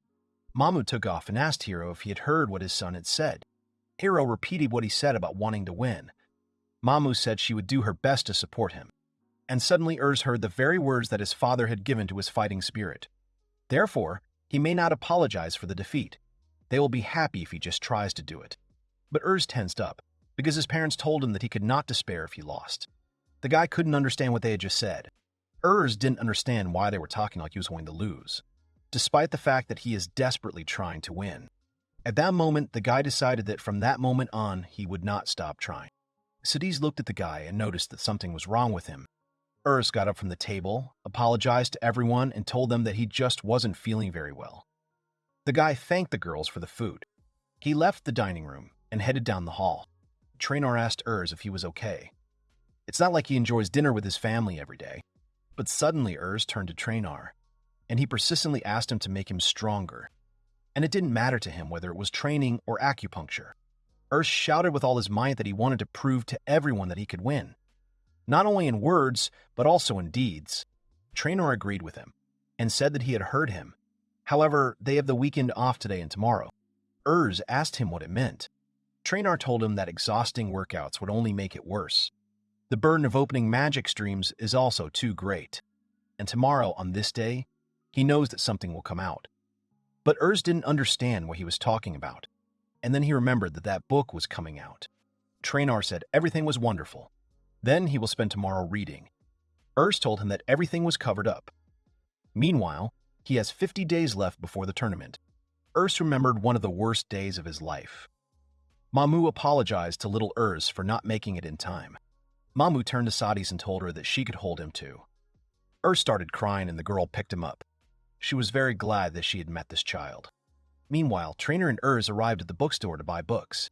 Trainor was overjoyed and said that he had already stopped hoping that he would read the sequel to Fate. And now he can do it.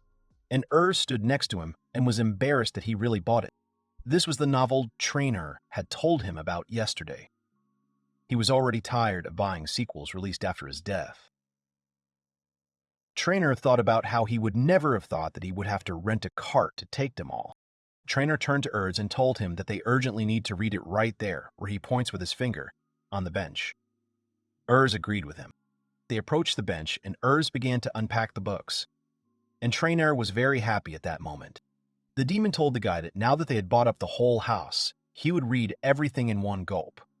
Heirs replied to Trainor that they had already talked about it. Did the Demon King's eyes sparkle because of human culture? Because of the culture of the race that killed him, by the way.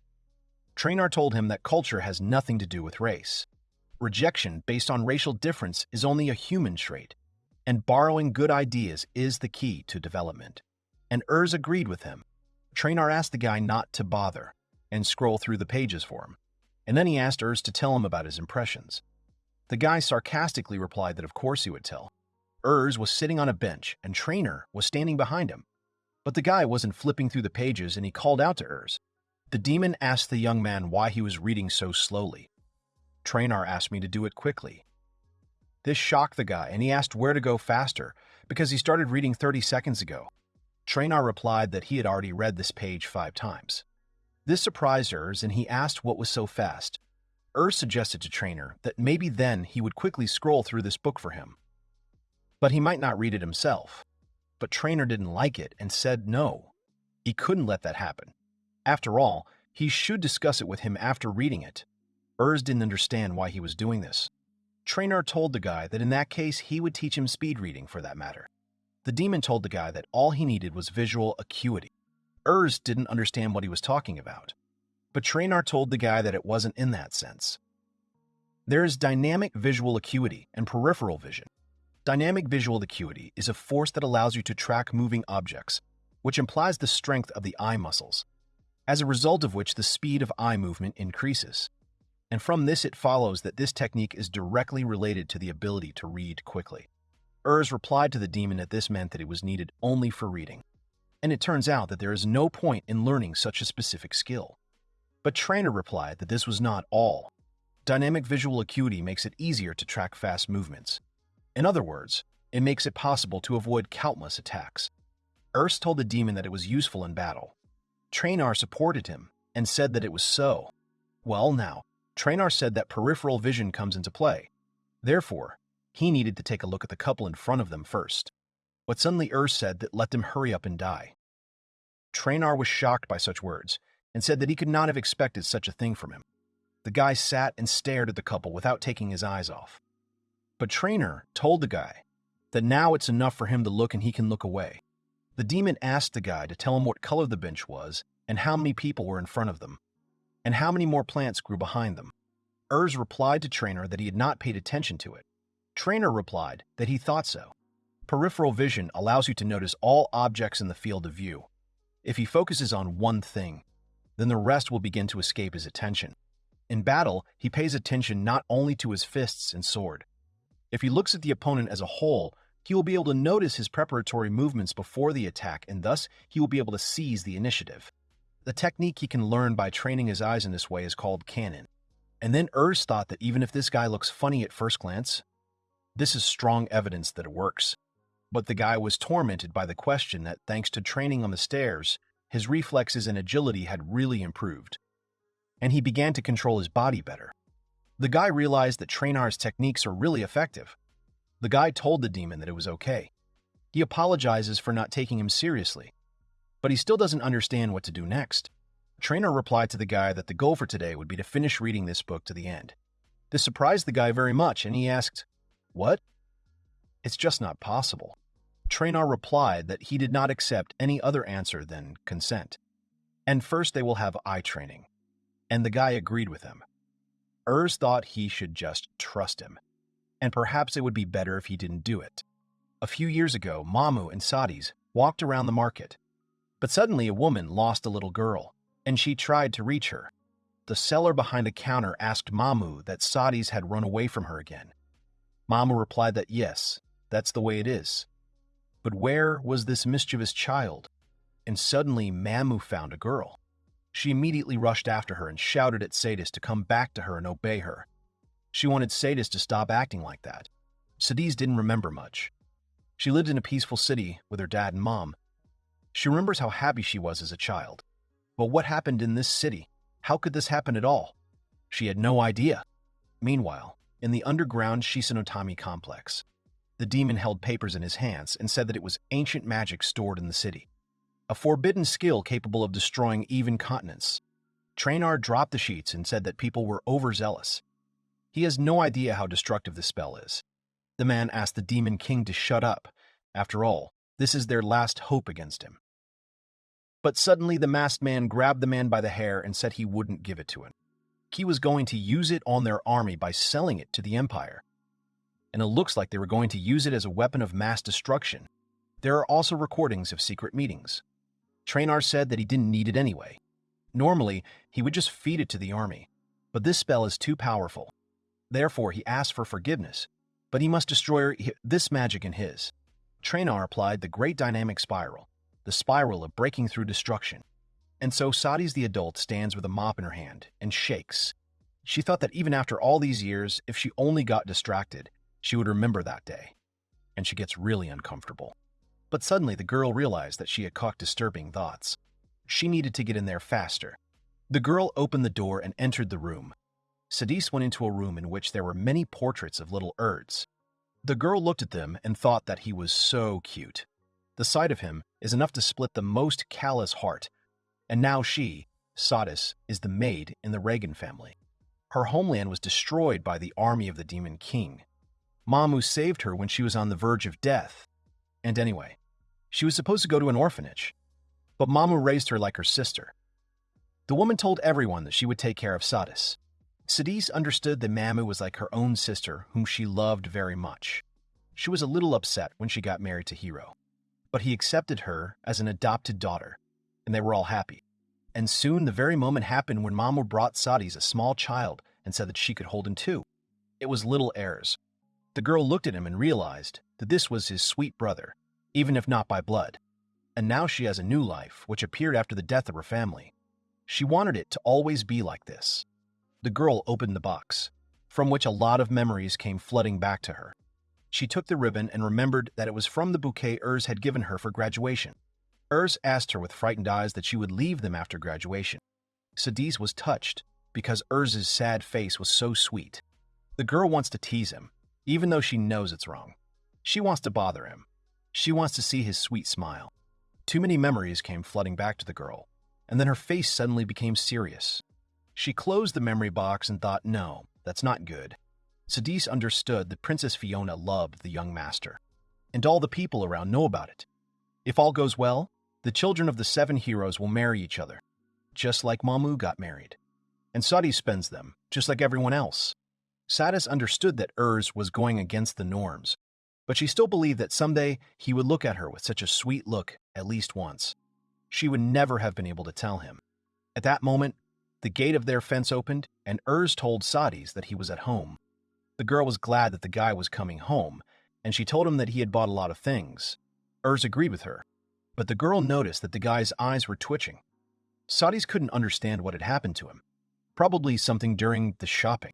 Suddenly, Sadis' skirt rose sharply, and her legs were bare. She knew that Urs had seen things that he shouldn't have seen. Such a depraved appearance for another gentleman is simply unacceptable. The guy took a few quick steps towards the girl and jumped up. He grabbed the scarf, which flew away. And the girl was very surprised by this. He handed it to Sadis, who thanked the guy for his help. Urs told the girl that she would be reading a book before dinner. He asked Sadis to call the guy when she was ready, but Sadis was very surprised. He's a guy, and he should have looked at her panties. But he grabbed her scarf like a gentleman. Sadis thought that she hadn't noticed how something in her had changed so much. And Urs was glad at that moment because his ability to notice everything in his field of vision helped him in this. The guy told Traynor that visual acuity is such a useful skill. Traynor told him that he wasn't there to look up girls' skirts. The demon thought that despite this, he had mastered it so easily. He turns out not to be as incompetent as everyone thinks. It was very surprising to him. He was able to learn it so quickly. This was the great demonic evolution of the breakthrough. This means that the chance of winning has increased. Meanwhile, he has 49 days left before the tournament. Night fell. Urs went outside for another workout. The guy looked at his hand and saw magic there. Traynor told the guy that now he can stably control the magic around him. Urs said it was worth all his agony from discovering the magic streams. It didn't take him long to learn how to materialize magic. Traynor asked Urs how he felt about exemplary technique. Urs closed his eyes and told the demon that it was delicious. Everything he sees and hears seems natural to him. He is surprised how much he perceives everything. Suddenly, Urs abruptly turned to Traynor and said that now their last, final lesson had come. Urs and Traynor abruptly jumped off the ground and headed towards each other. They clashed in battle. the phantom sparring began. It was like training with an intangible ghost, and even when he attacks, he doesn't feel the impact. However, in a duel with Trainar, who possesses the highest level of visual acuity magic, and he, who has also learned to sharpen his eyesight, it became easy for him to determine when and where a blow from an opponent will come. At the moment of the fight, Urs thought that if this had happened 2 months ago, he would have been beaten to a pulp, and then the guy realized that he was not afraid to look into the eyes of death. And so Urs realized that he had a gap in his defense. In 1 second, he noticed that Trainar's fist was flying straight at his face. A moment later, he felt the demon's blow on him. The guy flew off and fell to the ground. He thought he couldn't hit him. He would have to watch them kill him again. Lying on the ground, Urs said it was just pointless. Trainar replied to him that it was quite impressive that he was able to take him by surprise and attack. But that doesn't mean it's enough to beat him. And then Urs shouted, "To hell with everything. He wants to fight again." Trainar laughed at him and said he had a great attitude. After a while, Urs returned home. He lay down in bed and called out to Trainar, asking the demon why he wanted to destroy humanity. Trainar pouted and replied that he was at it again. The demon asked the guy what difference it made to him. Urs replied that no. Well, to tell the truth, he thinks about it all the time. Urs asked if it was time to tell him about it. Trainar replied that he thought people would not be able to understand him. That was thousands of years ago. He doesn't even remember why or what made him think that way back then.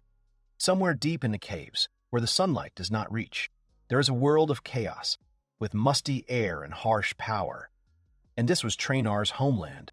He had a dream. He wanted to leave this dimension of demons to see the world beyond. He wanted to see huge oceans, dense forests, warm sun, different cultures and technologies. He wanted to see it all in person. However, in his case, this dream did not come true at the snap of his fingers. Racism was aggravated. Ideas were distorted. Millennia followed the centuries. His purpose had already changed, just as he was no longer who he was then. Before he realized it, he discovered that he had become the scariest demon king. Urs listened to the demon with his eyes wide with surprise. Trainar told the guy that was it. He imagines what happened to the demon world after the incident. Urs asked the demon that humans were also cruel to other demons, and Trainar replied that it was the norm. There were attacks and deaths everywhere during the war. They committed immoral acts. And so did he. In other words, he had heard about the cruelty of the demon kings, but Trainar had experienced it the hard way. Trainar thought about it and said that he would like to visit the demon world one day. This surprised Trainar, and he asked the guy what he was talking about. Urs told him that he had been training him all the time, so why shouldn't he repay the debt for it? He would also like to see many countries. Trainar grinned and asked the guy that he was absolutely sure of this. The guy replied to the demon that an imperial knight like his father Hero would have a quiet life. Trainar told the guy that if he became an imperial knight, he wouldn't have time for such things. He's going to be fine. Urs said that he realized that he would have to follow his father's path. The guy said that Trainar would like to explore this world. It sounds fun. And he would like to do it too.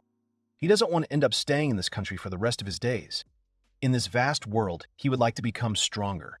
He would like to become a person who can go wherever he wants. Meanwhile, there is 1 day left. And now, the very day of the tournament has come. A lot of people have already gathered on the podium of the arena. At that moment, Urs was nervously sitting and bandaging his hands with a bandage. Trainar looked at the podium and said that there were more people there than he could have expected. It's just a kid's fight. Urs replied that this year the children of the 7 heroes would take part. The guy said that every year a lot of influential people come to watch the games. Many people come there to see the nobility. Trainar said that these are ideal conditions. Suddenly, the man asked for the attention of everyone present. He said that the Imperial Academy graduation tournament starts today, and he thanks everyone for coming. And so the participants of today's tournament entered the arena. Fu, Rival, Fiona, Urs. There were a lot of people on the podium who were rooting for their favorite. They shouted supportive words at them. Sidis also shouted at Urs that she was rooting for him. The man announced that each match will be held in a tournament format. The opponents will be distributed by lot. They will each approach the man and draw lots. And the first man announced that the rival would be coming out. All the fans who were worried about the guy immediately started shouting very loudly. One of the fans shouted that he had such a majestic stance. They considered him the best among all the students. and someone has heard that he is so strong, just like a real imperial knight. They shouted that the winner would definitely be Revival. At that moment, Urs heard all these screams. It upset him, because the draw hadn't even started yet. And so Rival approached the man and he pulled out a ball, which indicated that he was starting first. The man shouted to everyone present that Riva Janet would participate in the first round. All the fans immediately cheered. They just couldn't believe that they would see Rival in the first round. The man announced that heirs Reagan would draw lots next. But suddenly, at that moment, everything went quiet on the podium, and only staccato whispers and mutterings could be heard. Everyone started talking about the fact that this is Hero Reagan's son, and that he is called the unsuccessful heir.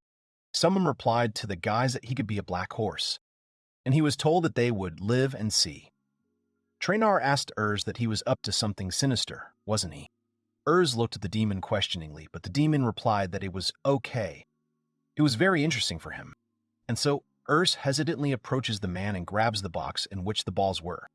The guy abruptly throws him up. At this moment, everyone in the arena couldn't believe their eyes. The guy immediately applied his canon visual acuity and saw which ball had which number. O grabbed one of the falling balls and said he had the first number, the same as Rival's. But suddenly there was a deathly silence in the arena. Everyone in the stands started shouting about what the hell he was doing.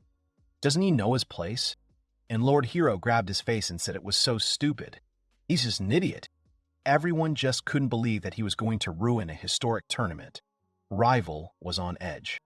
Urs turned to the guy and asked him that he knew why he had done such a thing. He understands that. Rival was very angry. Rival thought he saw the number, which means he chose it himself. Rival shouted to the guy that it was good. Urs turned to Rival and loudly told him that he was declaring war on him. Rival immediately replied that he accepted his challenge. But no one could understand that it was a challenge from Urza. What could it possibly mean?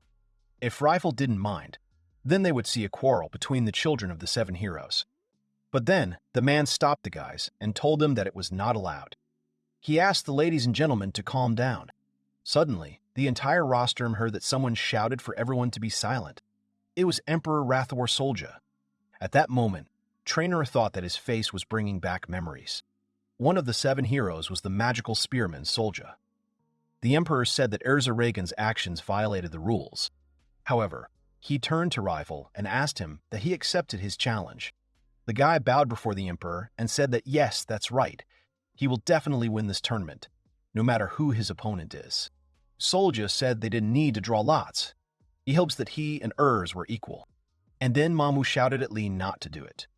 Hero also decided to support his wife and said that she was right about that. Their son is very stupid. But Erza told his parents that he was fine.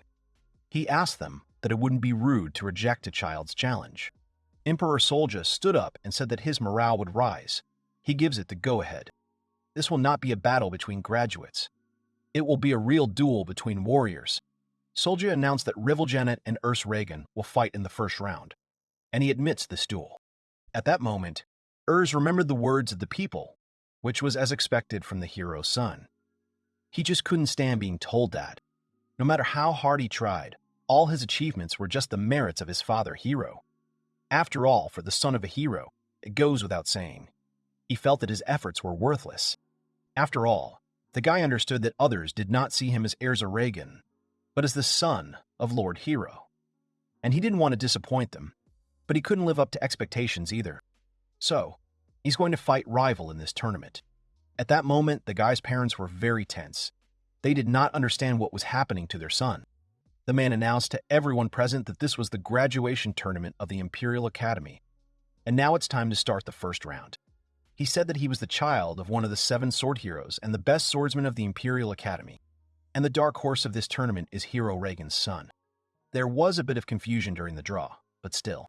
This battle will be between representatives of the 2nd generation of the 7 heroes. At that moment, Traynor turned to Urs.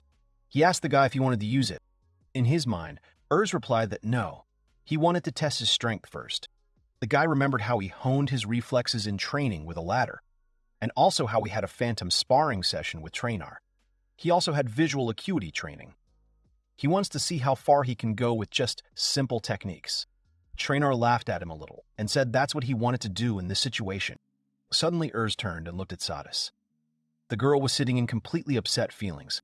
He turned to the girl in his thoughts and told her that what he had said to her then, let her just watch. And then she will see that he will definitely win this tournament. At this moment, Sadis jumps up sharply and shouts at Erza. She asked the guy why he didn't have a sword. The guy didn't understand what she meant at first. But then I remembered that yes, he was originally a swordsman. Fiona asked Urs that he had forgotten his weapon. How did it happen? One of the onlookers said that this child was so nervous that he had forgotten his weapon. Well, he's a simpleton. He is also the son of Hero Reagan. People were asking about the legacy of the 7 heroes. He's the son of a hero, and he doesn't even use a sword. Hero shouted at Urs to quickly go to the waiting room and get his weapon, because it was already too much. But the guy pouted and thought they were making a lot of noise. The man turned to the guy and asked him what he might want him to bring. But the guy told him no. Urs shouted that his sword was his fist. The man replied to the guy that that's how. Then, since Urs Reagan says that he will do without weapons, then he announces the beginning of the first round. At that moment, Rual thought that he had underestimated him. First, the situation with the draw, and now he also goes out without a weapon. It's not just a game for him. And then Rival became very angry and shouted that he had had enough. He immediately attacked the guy with the sword. Everyone on the podium began to cheer and support Rival. But Fiona began to worry about him very much, and she shouted at the guy to pay attention to the opponent. But suddenly, her eyes widened. The Rival ran past the guy, and he couldn't figure out what happened there. Rival wondered if he had managed to dodge his punch. He shouted to the guy that then, how about this? Rival used the Imperial Sword and an abundance of blooming blades. Those present said he was doing it so fast. It was impossible for an ordinary person to keep track of him. The guards were watching the battle. One of them said that not every Imperial Knight has skills like him. The second knight replied that he couldn't see the sword at all. The guard noticed that Rival didn't even touch Urs. The guy thought he was doing a good job with reading trained visual acuity, using peripheral and dynamic vision to the fullest. It is possible to predict the opponent's next action by the movement of his eye muscle, and, using the reflexes gained from training with the latter, instantly make a move taking into account the next action of the opponent. This is all the result of Urz's training with Trainer. The guy said it wasn't his father's magic sword, it was Erza Reagan's style. Next, Urz used the Great Demon's Corkscrew Strike. Rival received a powerful blow right in the face. Everyone in the arena gasped in surprise that Urz had used such a strong blow. Everyone present was very surprised that Urz only responds to all sword techniques with his fist. Rival looked askance at Urz. At that moment, Urz was asking Mamu, Hero, and Sadis in his thoughts how they did it.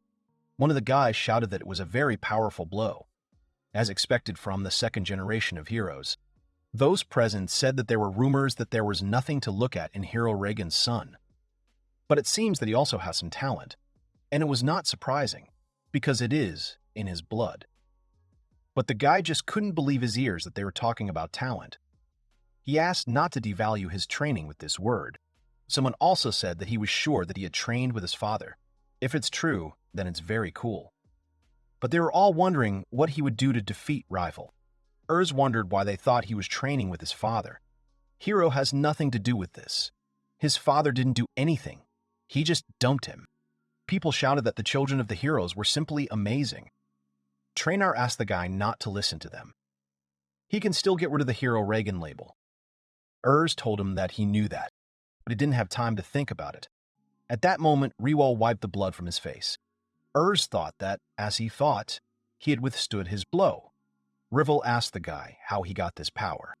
He has abandoned the magic he knew and is using physical skills he has never seen before. Although he used to be a swordsman, but suddenly he became so powerful. Rival asked that Hero had helped him. Or it's the work of Mamu.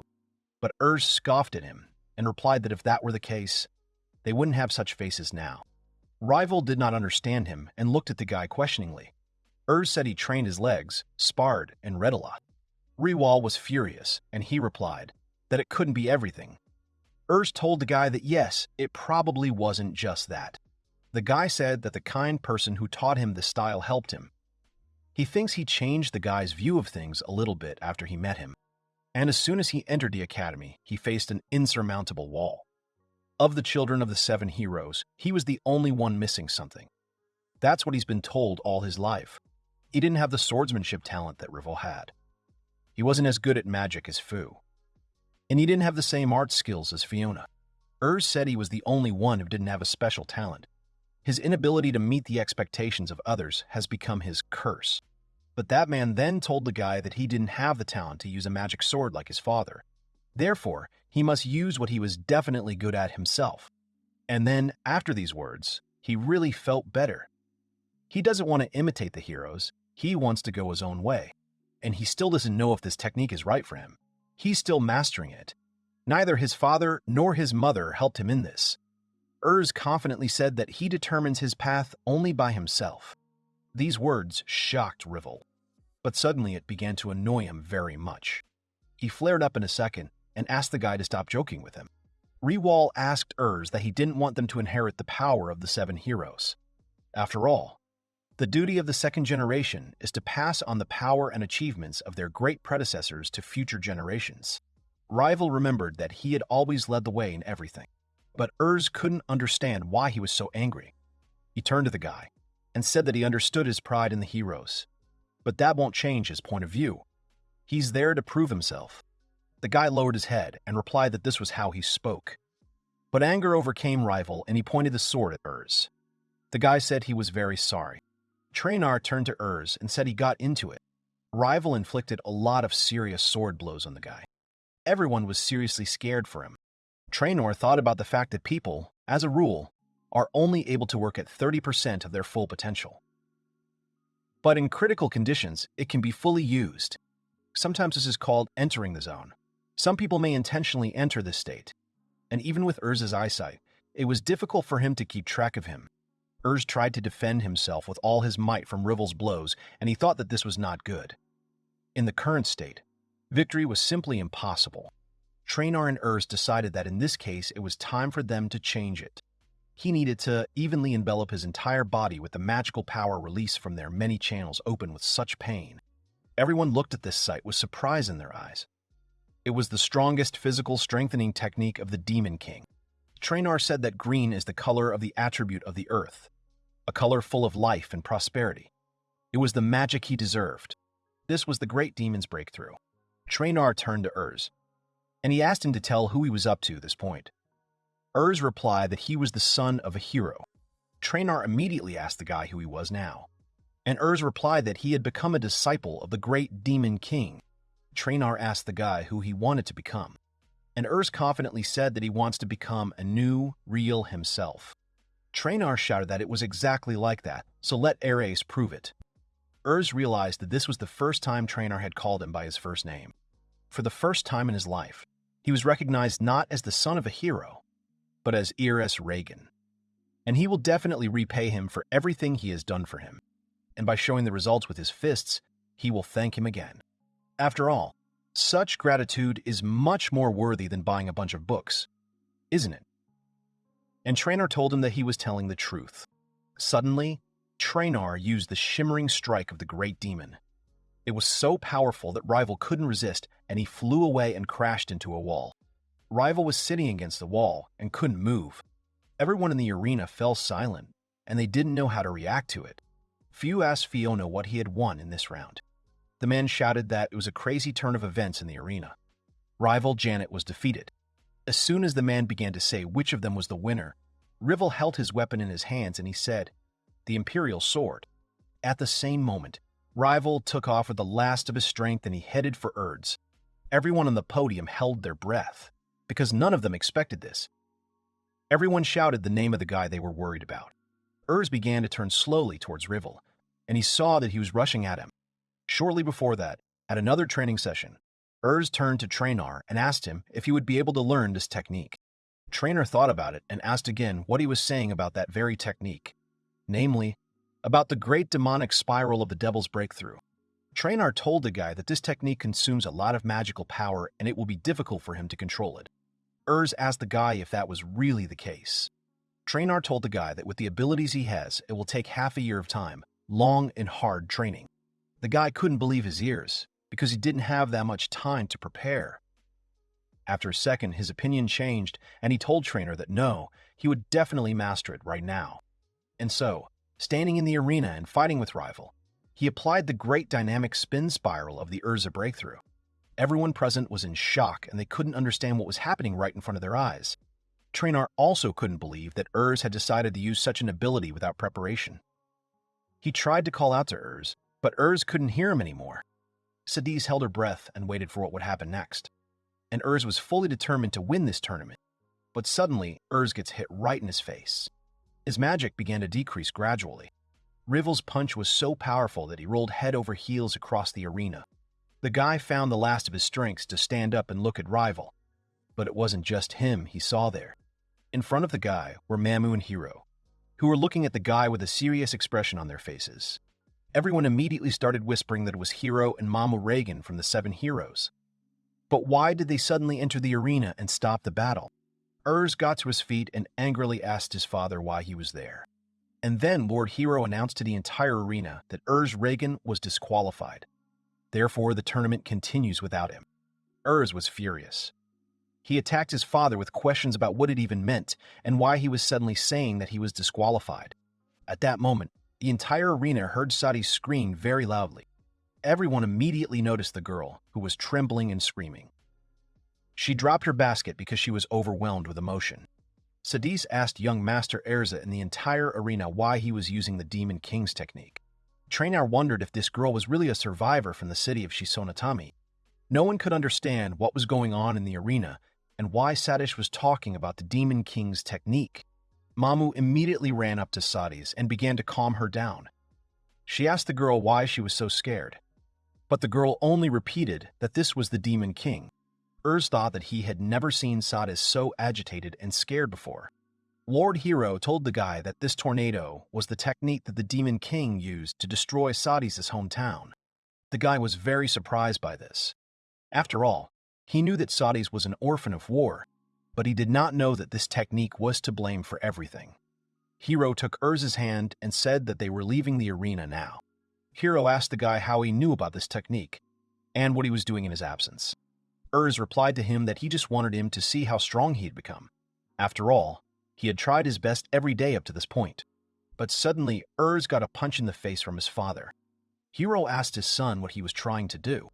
After all, an Imperial Knight would never use such a thing. Hiro asked him that he was willing to go to any dirty trick to win this tournament. Urz thought he was talking about a dirty trick. Hiro asked the guy again if he could hear what his father was talking about, something that a knight would never use. Everyone present couldn't believe that it was really true. It was the hero's son who used the Demon King's technique.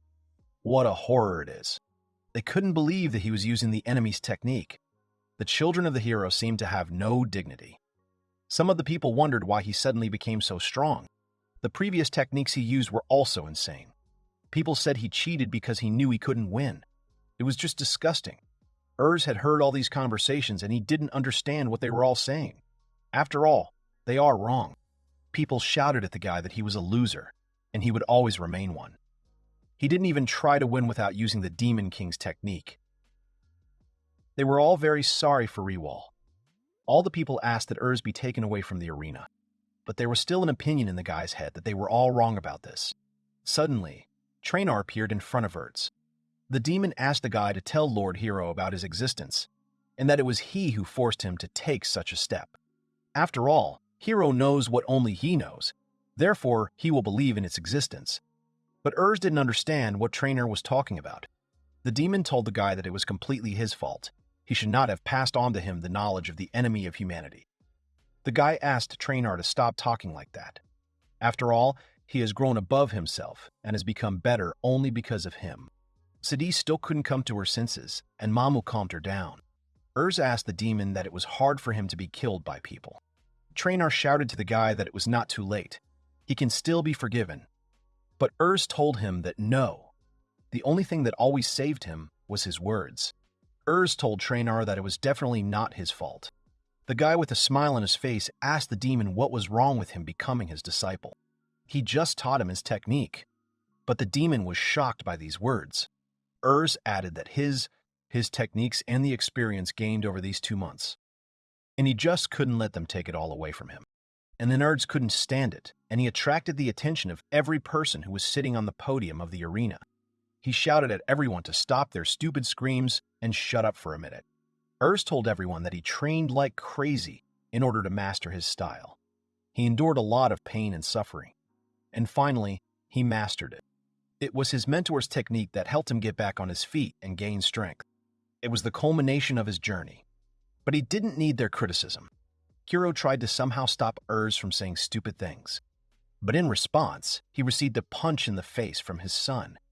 Everyone on the podium gasped, because no one could believe that he could do this to a hero. Everyone shouted that he had hit Mr. Hero.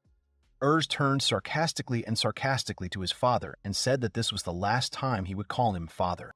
The guy remembered his childhood and told everyone that he was only hurt all the time, comparing him to him and expecting him to achieve more success than he could achieve. But Hiro never looked at him or his progress, even when they all called him a second-generation loser. Heirs said with sorrow in his heart that he no longer wanted to be his child. And it would have been better if he had not been born into this world at all. Someone from the podium shouted to the guards to grab him and drive him away from there. They called him a traitor to the warriors, and he was a disgrace to them. But suddenly Heirs heard Fiona and Fu calling out to the guy. He asked the guys that they had come to scold him for betraying his father and the whole nation.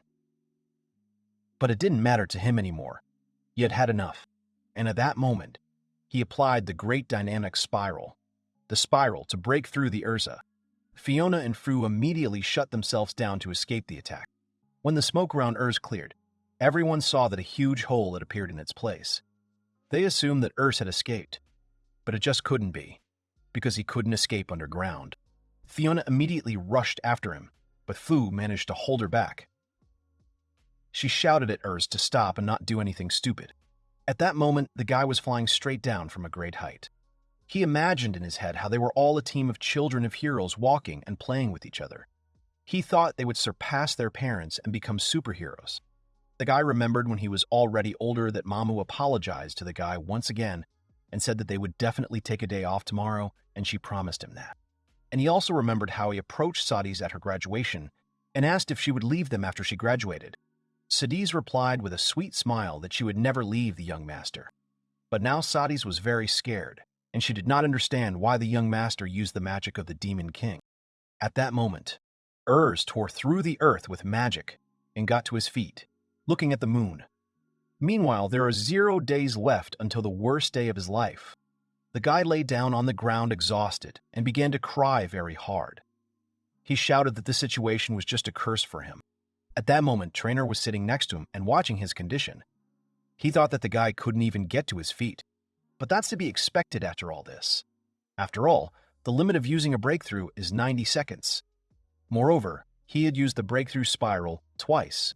Heirs turned to Trainer and told him that at the tournament today, part of him hoped that no matter what he did, he would be compared to his father. And to be honest, he was already sick of being the son of a hero. This is the reason why he did not use his father's style, but his own. He really wants to get rid of this label. And finally, he wants to stop being the son of a hero in order for people to think that Heirs Reagan is cool. But he couldn't even imagine that all this time they were looking at him as the son of a hero.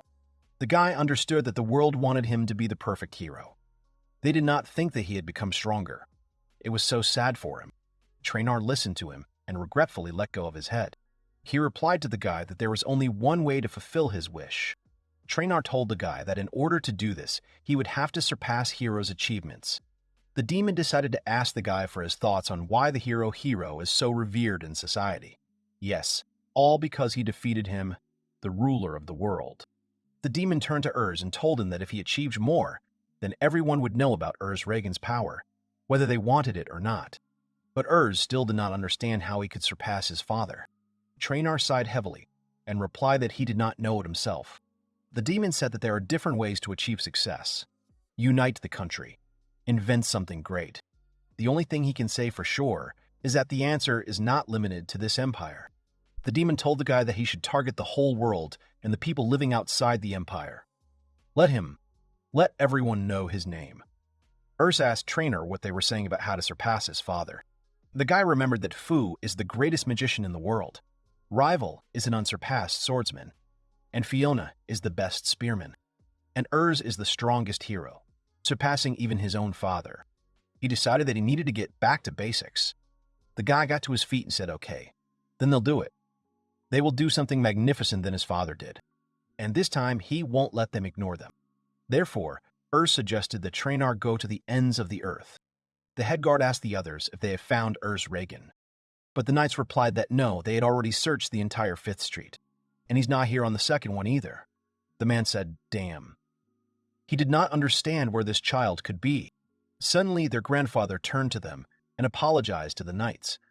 He asked them why they were turning city blocks upside down, if something had happened there. The man turned to the old man and asked if he didn't know what had happened at the tournament today. It was the biggest incident since the end of the war. At that moment, Mama was running around the house and looking into absolutely every room.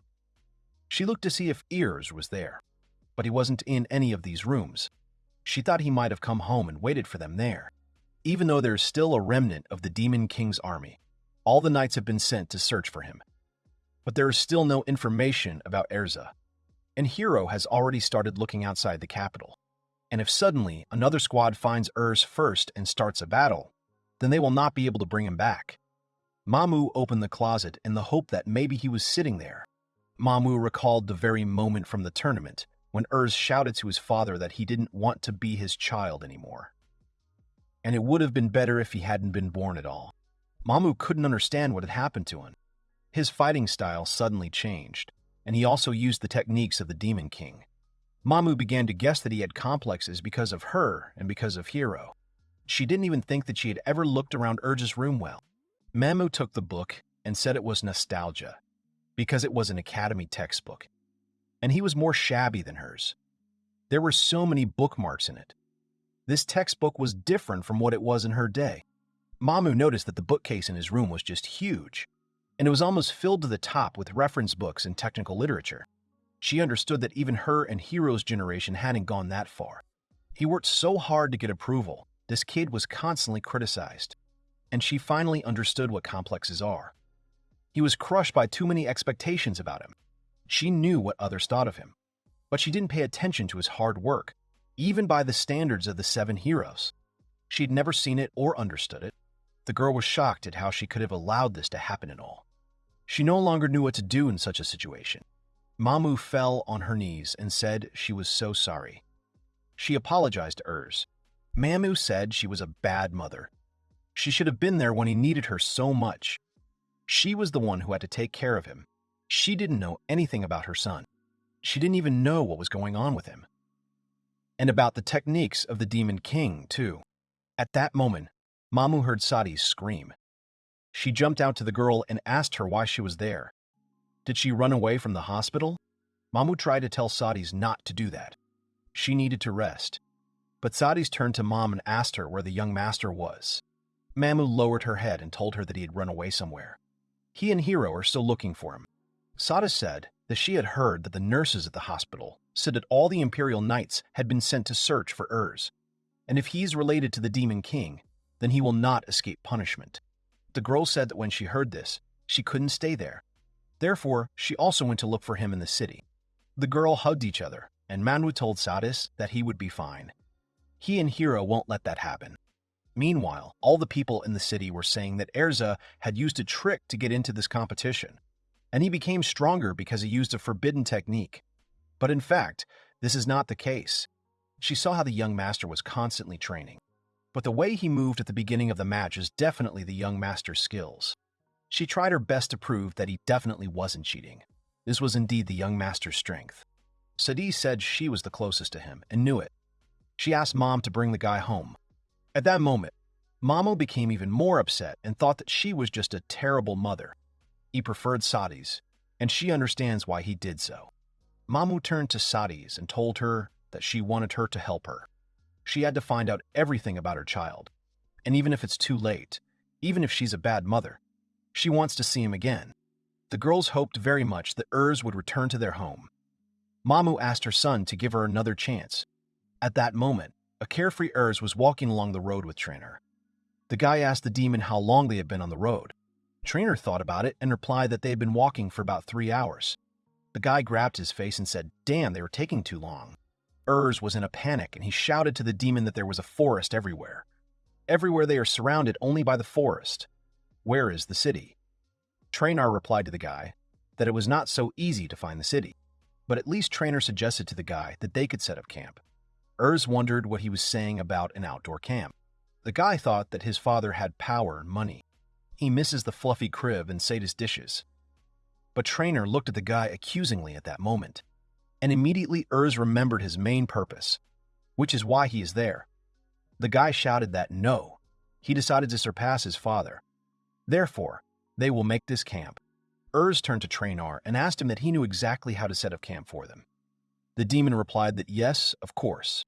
All the knowledge necessary for survival is in his head. In his life, he often took a break from political duties, camping alone in nature. But Heirs was still confused by this, and he asked the demon what he was saying about the solitary camp. It seems to him, or he just didn't have any friends. This strained Trainer, and he asked the guy to forget this conversation.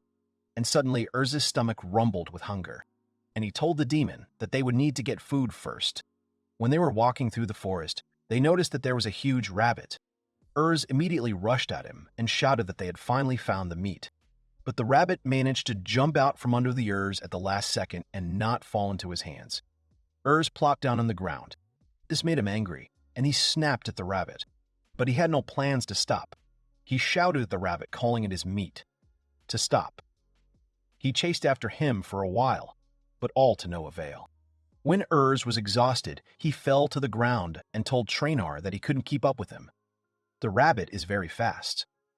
Trainer replied to the guy that this was not surprising. Small animals are usually hunted with small arms. And trees, grass, and terrible roads create poor conditions for movement. And he only fought on a flat surface, so he's at a disadvantage right now. Heirs raised his head and looked at the rabbit. But suddenly the rabbit came a little closer to the guy and smiled at him. This made Heirs very angry. Trainer looked at Heirs and realized that this guy was definitely exhausted.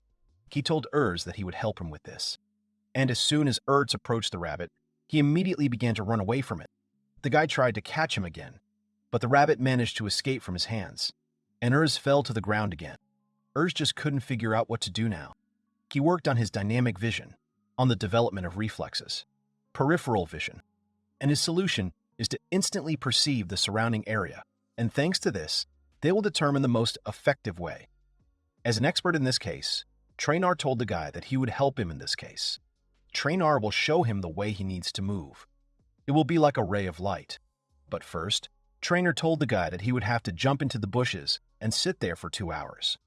The demon will give the guy instructions, thanks to which they will be able to catch the rabbit. Trainer thought it would be easy for a kid who played magic stairs all day long, wouldn't it? And so everything that he had previously developed in himself with exhausting workouts could be useful to him for this. Heirs once again headed for the rabbit. Trainer helped him calculate the entire trajectory of his movements, and in the end, he managed to grab the rabbit. What he did day and night was not in vain for the guy.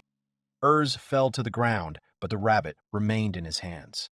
The guy couldn't believe that he had succeeded in the end. He joyfully lifted the rabbit up and shouted that he had done it.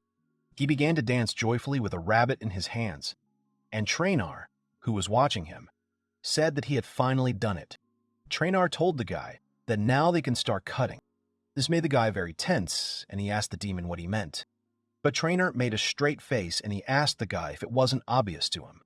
The demon told him that they would kill him quickly first, and after that, they would bleed him dry.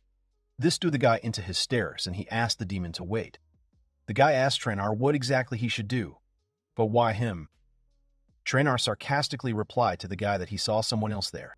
But Trainer asked the guy not to tell him that he didn't want to do it, because he felt sorry for this rabbit. This put the guy in a stupor, and he said no, he wouldn't say it. But suddenly, 2 more rabbits appeared right in front of them, and the guy noticed it. Heirs looked at them carefully and asked Trainer why they were looking at him like that. There were tears in the rabbit's eyes. And then the guy realized that they were all family. Heirs felt very sorry for the little rabbit because he did not want his parents to see him kill their cub. Heirs asked the adult rabbits not to look at him with such pitiful eyes. He got embarrassed and told them he was just trying to survive, that's all. The guy was trying to cope with his emotions. His soul was torn apart and he did not know what to do in such a situation. But then the guy couldn't contain his emotions, and he had already decided everything. The guy shouted very loudly that he would call him a shooting star. Urs released the rabbit to his parents and told him to return to his family. The rabbit immediately jumped into the bushes and disappeared with his parents. Trainar, in turn, became very angry because of all this. He was trying to find out from the guy why he did it in the first place. Why did he let this rabbit escape? Because it was their only food. Urs was very confused, and he didn't know what to say to him. Trainar kept yelling at him, and he was trying to find out if he was even aware of his current position. After all, if he doesn't eat now, he'll just die right there. And his nobility only worsens their situation. This shamed Urs, and he replied to the demon that he understood him. But Trainar still continued to yell at him and tell him that no, he didn't realize exactly what he had done. Suddenly, the guys heard a very loud and sharp sound. They immediately turned around at the noise, but saw nothing there. Urs asked Trainar what the noise was. There was clearly something wrong. A very loud sound was getting closer and closer to them. Trainar and Urs stood rooted to the spot, and they listened to every rustle around them. Suddenly, at that moment, they saw a huge paw that was walking straight towards them. And right in front of them, there was a huge monster that was much bigger than Trainar and Urs. The guy couldn't believe his eyes. The guys couldn't figure out what kind of huge monster was in front of them. The guys looked at the huge ogre with horror. Ogres are a race of demons with extraordinary strength and fighting skills. They are ferocious and cruel, and a huge number of people have been killed by them. Many towns and villages were captured by ogres. Urs thought about how when he was little, he was told that if he didn't behave well, he would be eaten by an ogre. Trainar was also very tense, and he told the guy that their business was bad. The ogre is one of the most powerful demons in the world. Therefore, in their case, it would be reckless to challenge him. Urs started to panic a lot, and he thought that he just didn't have the strength to use magic. The guy did not understand what to do in this situation. Suddenly, the ogre turned to the guy and asked him if he was lost. This scared Urs very much, and he shouted at the ogre not to approach. If he approaches him, he will. The ogre realized that the guy was starting to panic very much. He stopped Urs and told him that he didn't want to fight with him. The guy and the demon were surprised by this, because they did not expect such words from the ogre. Urs wondered what was happening. He wondered why he was suddenly so worried. The ogre shouted to Urs that it was true. He swears that he won't do anything to him, so he doesn't have to be afraid of him. Urs asked Trainar in his mind what this ogre's words meant. The guy assumed that he wanted to let his guard down, and the demon, who carefully studied the behavior of this ogre, replied to him that no, it was not so. Ogres don't have that much intelligence. The ogre turned to the guy and asked him if he might be upset because he was hungry. Then he invites him to his house. He'll treat him there. This scared the guy again, and he asked the ogre, what? It's the first time they've seen each other. How can he even trust him so easily? Urs remembered that they kidnap people and eat them. Everything was exactly as described in the books. Trainar turned to the guy and told him to calm down. He clearly doesn't want to kill him, and the demon thinks that he really cares about him. If he refuses now, he will be left without food. Because of this, he will not be able to regain his strength the next day. Urs tried to object to Trainar, but he didn't listen to him. The ogre saw that the young man was seriously afraid of the monster. This upset him, and he told the guy that it was no surprise to him now that people were so afraid of ogres. He apologized to Urs for not thinking about it. The monster offered to show him the way to the city. Urs thought that this was discrimination due to racial prejudice. He'd experienced it for himself when he used the Demon King technique. So the guy realized that he was exactly the same as those people. Urs turned to the monster and apologized to him. The guy said he was so kind to him. He had never met an ogre before, so he was a little scared. It's just prejudice. The guy tried to continue the conversation with the ogre, but he couldn't find the right words. Suddenly, everyone around heard that Urs's stomach began to rumble again. This made the ogre laugh, and he said that it seemed to him that his stomach was completely empty. The monster said that everything is fine. He invites him to follow him. After all, he had just caught a prey. Urs thanked the monster for his concern. They took the road deep into the forest. The ogre turned to the guy and asked him what his name was. The young man replied that his name was Urs. He thought that if he said his last name, he might recognize him. And then the ogre said that Urs was kind. The guy was very surprised by this, and he asked the monster what he had told him. The ogre repeated again that he was kind. All the people he had ever met were afraid of him, because Akka is an ogre. But Urs believed him. Urs replied that no, he was no better than all the other people either, after he yelled at the monster. The ogre replied to the guy that he apologized to him for those words and accepted his help. It makes him happy. Urs thought that this huge ogre was so calm. But isn't he too kind to him? And suddenly the monster told the guy that they had come. This was his home. The monster apologized to the guy for the mess, and Urs replied that there was nothing wrong with that. At that moment, the guide turned his head and saw that there were beds there. The guy asked the ogre that he was gardening in the forest. The monster replied that yes, he has a small vegetable garden and grows vegetables there. The ogre opened the curtain for the guy, and Urs asked the monster that he lived there alone. The ogre replied that yes, there was no one there except himself. Therefore, he can safely enter. The guy looked around and saw that there was a small bonfire in the middle of the ogre's house. The monster invited him to sit down for now, and he will cook dinner.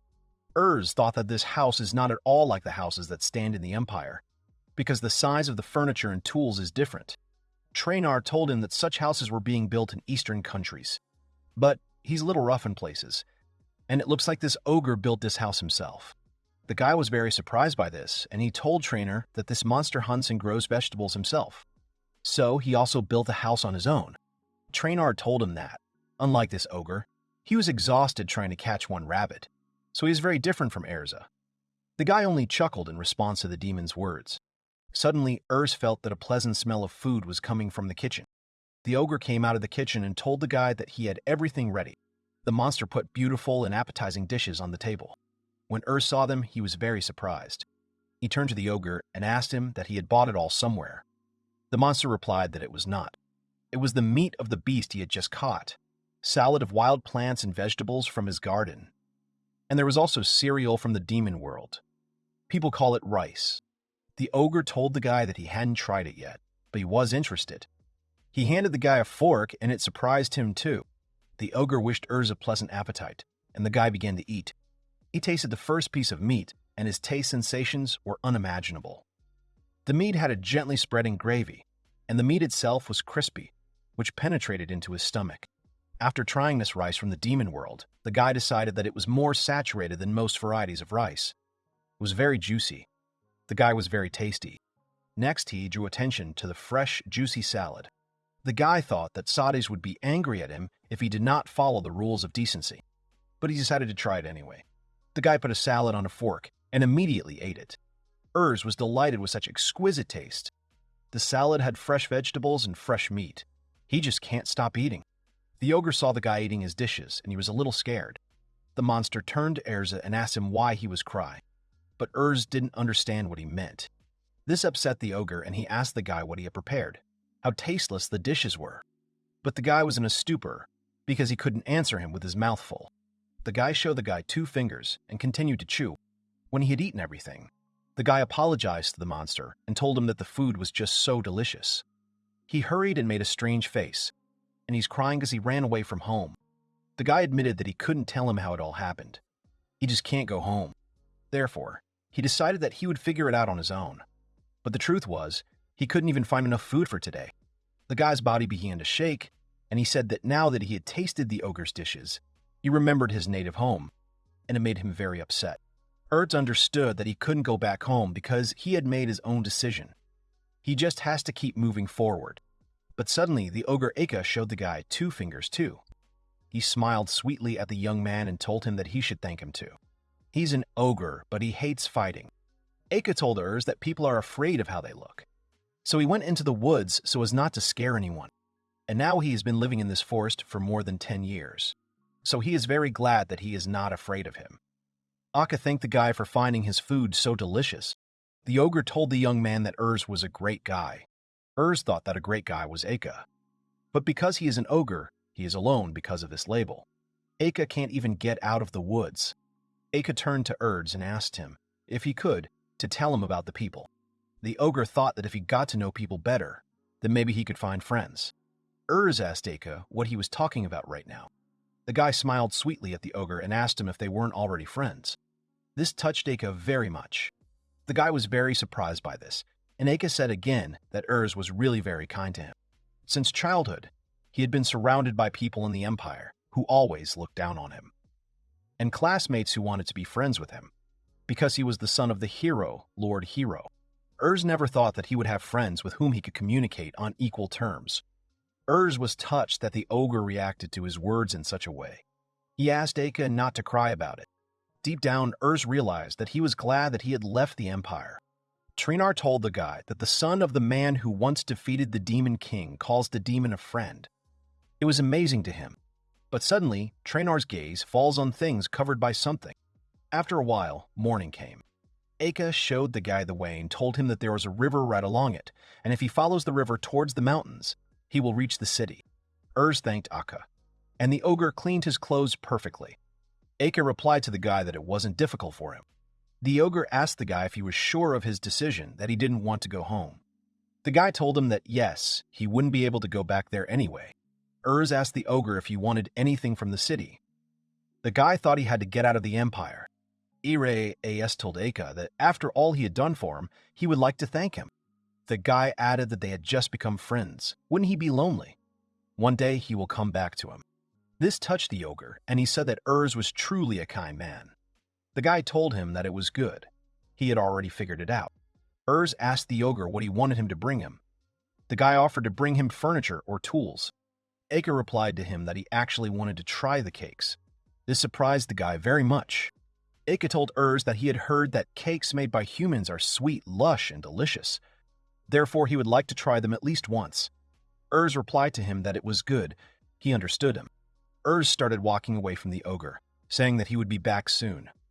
But Eka asked him to wait a bit and not leave. He handed him the pendant and said that he was giving it to him. Urs asked the monster in surprise what it was. Eka told him that it was a mascot from his hometown. It's handmade, so it's a little sloppy. Urs asked the ogre that he had made it himself, and Eka answered him that yes, that's right. After all, wood carving is his hobby. Eka admitted that he wants to make the adventure as safe as possible, and he hopes that the talisman will scare away any danger from Urs. The young man smiled at the monster and thanked him for such a wonderful gift. The guy told Aka that he would treasure it. Eka turned to the guy and showed him 2 fingers again. Urs realized that he would never forget the tears of happiness of the ogre Aka, and the guy in response also showed him 2 fingers. He said goodbye to the monster and told him that he was going. Urs's quick footsteps could be heard in the forest. He ran forward with all his might. Trinar decided to ask the guy that he had free training. Urs replied to him that something like that. Remembering the journey he made yesterday, he wants to figure out how to build it in his own way. Trinar told the guy that he was going to get so carried away that he might go off the path. Therefore, he needs to be careful. Urs replied that he knew all this. Urs said that he should buy a souvenir Aka today, and he also needed to stock up on tools. But then Trinar asked the guy if he even had any money with him. The guy got into a stupor, and he remembered that he only had an empty wallet with him. After a while, Urs and Trinar came to the guild. The receptionist at the entrance asked the guy again that he wanted to work as a security guard, but he was forced to refuse to register him. He argued that he was not a graduate of the academy, and he did not have any identity documents with him either. But Urs decided to try his luck, and he asked the registrar that he would not be able to register in any way. He had already agreed to any job in the guild. The man replied that no, he couldn't. The registrar said that in the guild, when they hire someone, they need a document confirming their identity, or he can show him a certificate of graduation from the academy. After all, they are required to report the identity of every hunter in the Empire, and now he will not find guilds that do not follow these rules anywhere. There are only some illegal shops and anarchists left. This made the guy very angry. He thought that even if he had this document, he would know that he was Urs Reagan, and eventually, his father Lord would have found out where he was by now. Suddenly, Urs heard that someone came up to him from behind and asked the guy that he had already finished. There was a guy standing behind him, and he told Urs not to slow down. And if he's already finished, then let him leave soon. Urs was very embarrassed and immediately walked away and apologized to the guy. The guy came up to the counter and told the receptionist that he was Fuma from New Cannons, and he came to talk to him about what he had recently found in the forest. Urs sadly left the guild and sighed heavily. The guy asked Trinar what he should do now. He didn't even think that he wouldn't be able to find a job somewhere. Trainor reminded him about the identity document. The demon said that people love to complicate everything so much, including their lives. But if a person is capable of working, then what does his status have to do with it at all? Heirs replied to him that it was necessary to go beyond the borders of the empire as soon as possible. After all, he will not earn money in any other way. Suddenly, the guy heard loud screams nearby. There were people standing next to him and shouting that it was just unbelievable. There were 20 consecutive victories. Who was this girl? Heirs told Trainor that everyone was making so much noise there. The demon suggested that they go and look in there for a while. The guy walked ahead of the crowd and saw that 2 people were playing a game. Heirs immediately realized that this was a Go battle game. Battle of Go is a board game that uses black and white stones to capture enemy territory. Trainor thought about it and said that as far as he remembers, that ogre had it too. Heirs asked the demon again that this was indeed the case. He didn't even notice her. The guy turned to Trainor in his thoughts and asked him if he knew this game. The demon replied that, of course he knew about her. Trainor said that the history of this game goes back more than 1,000 years. And even among the demons, she was very popular. Moreover, in those days his attacks were called the move of the Demon King. Heirs asked Trainor that if the Demon King made a move, what else would he be called? Trainor replied that yes, he was right.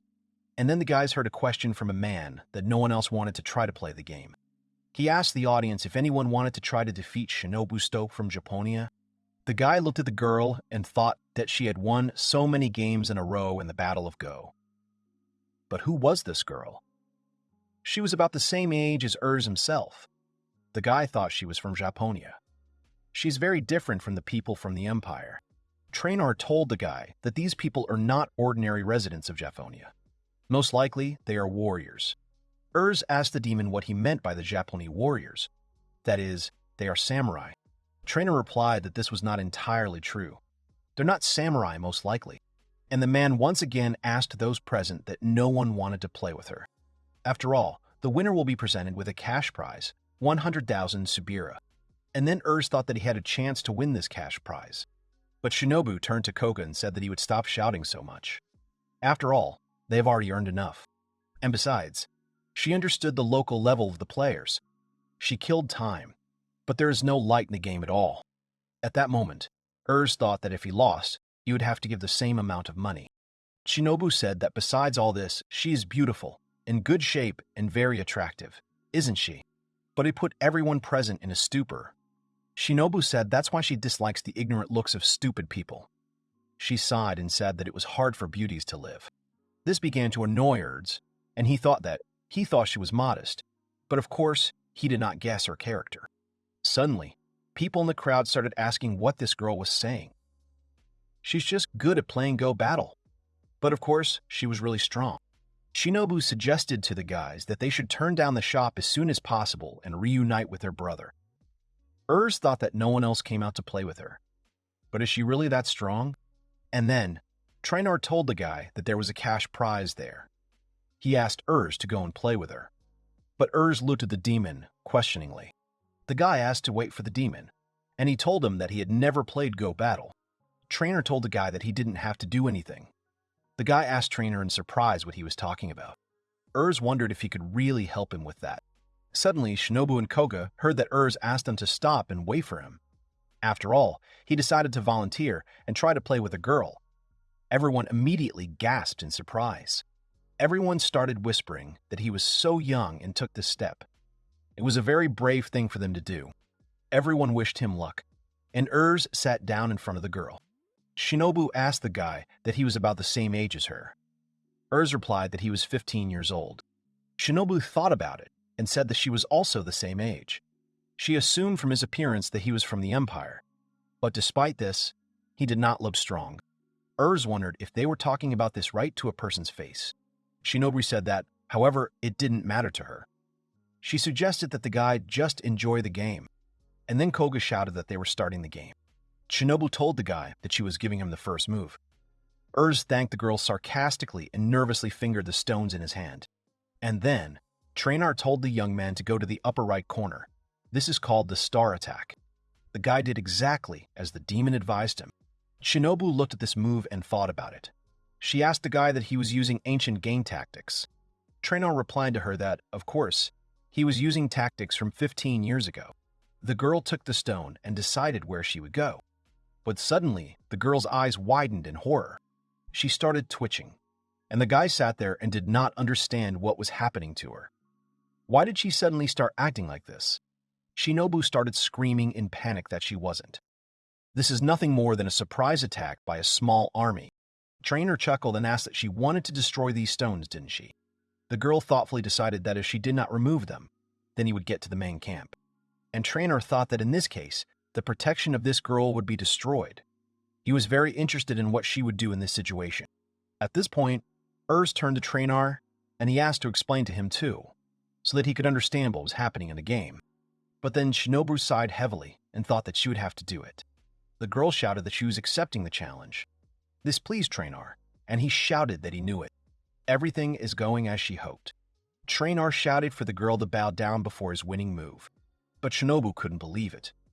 She didn't want to say goodbye to her impenetrable fortress. At that moment, Shinobu clenched her teeth with all her might, and then the girl lowered her head and said that she was giving up. Everyone present immediately started cheering and saying that they couldn't believe their eyes. And Urs was still a little upset, because he won without even realizing how he did it. Koga was also very surprised, and he asked if Mrs. Shinobu had really lost. Urs turned to Koga and asked him where his prize was. The girl replied to the guy that, of course, as she promised, they would give the prize to the guy. Koga handed Urs a bag of money, but suddenly, Shinobu grabbed the guy by the shoulder. She asked Urs with crazy eyes if he wanted to play with her again. Urs tried to get out of the girl's arms, and he told her that they had not agreed that way, and he doesn't need the money.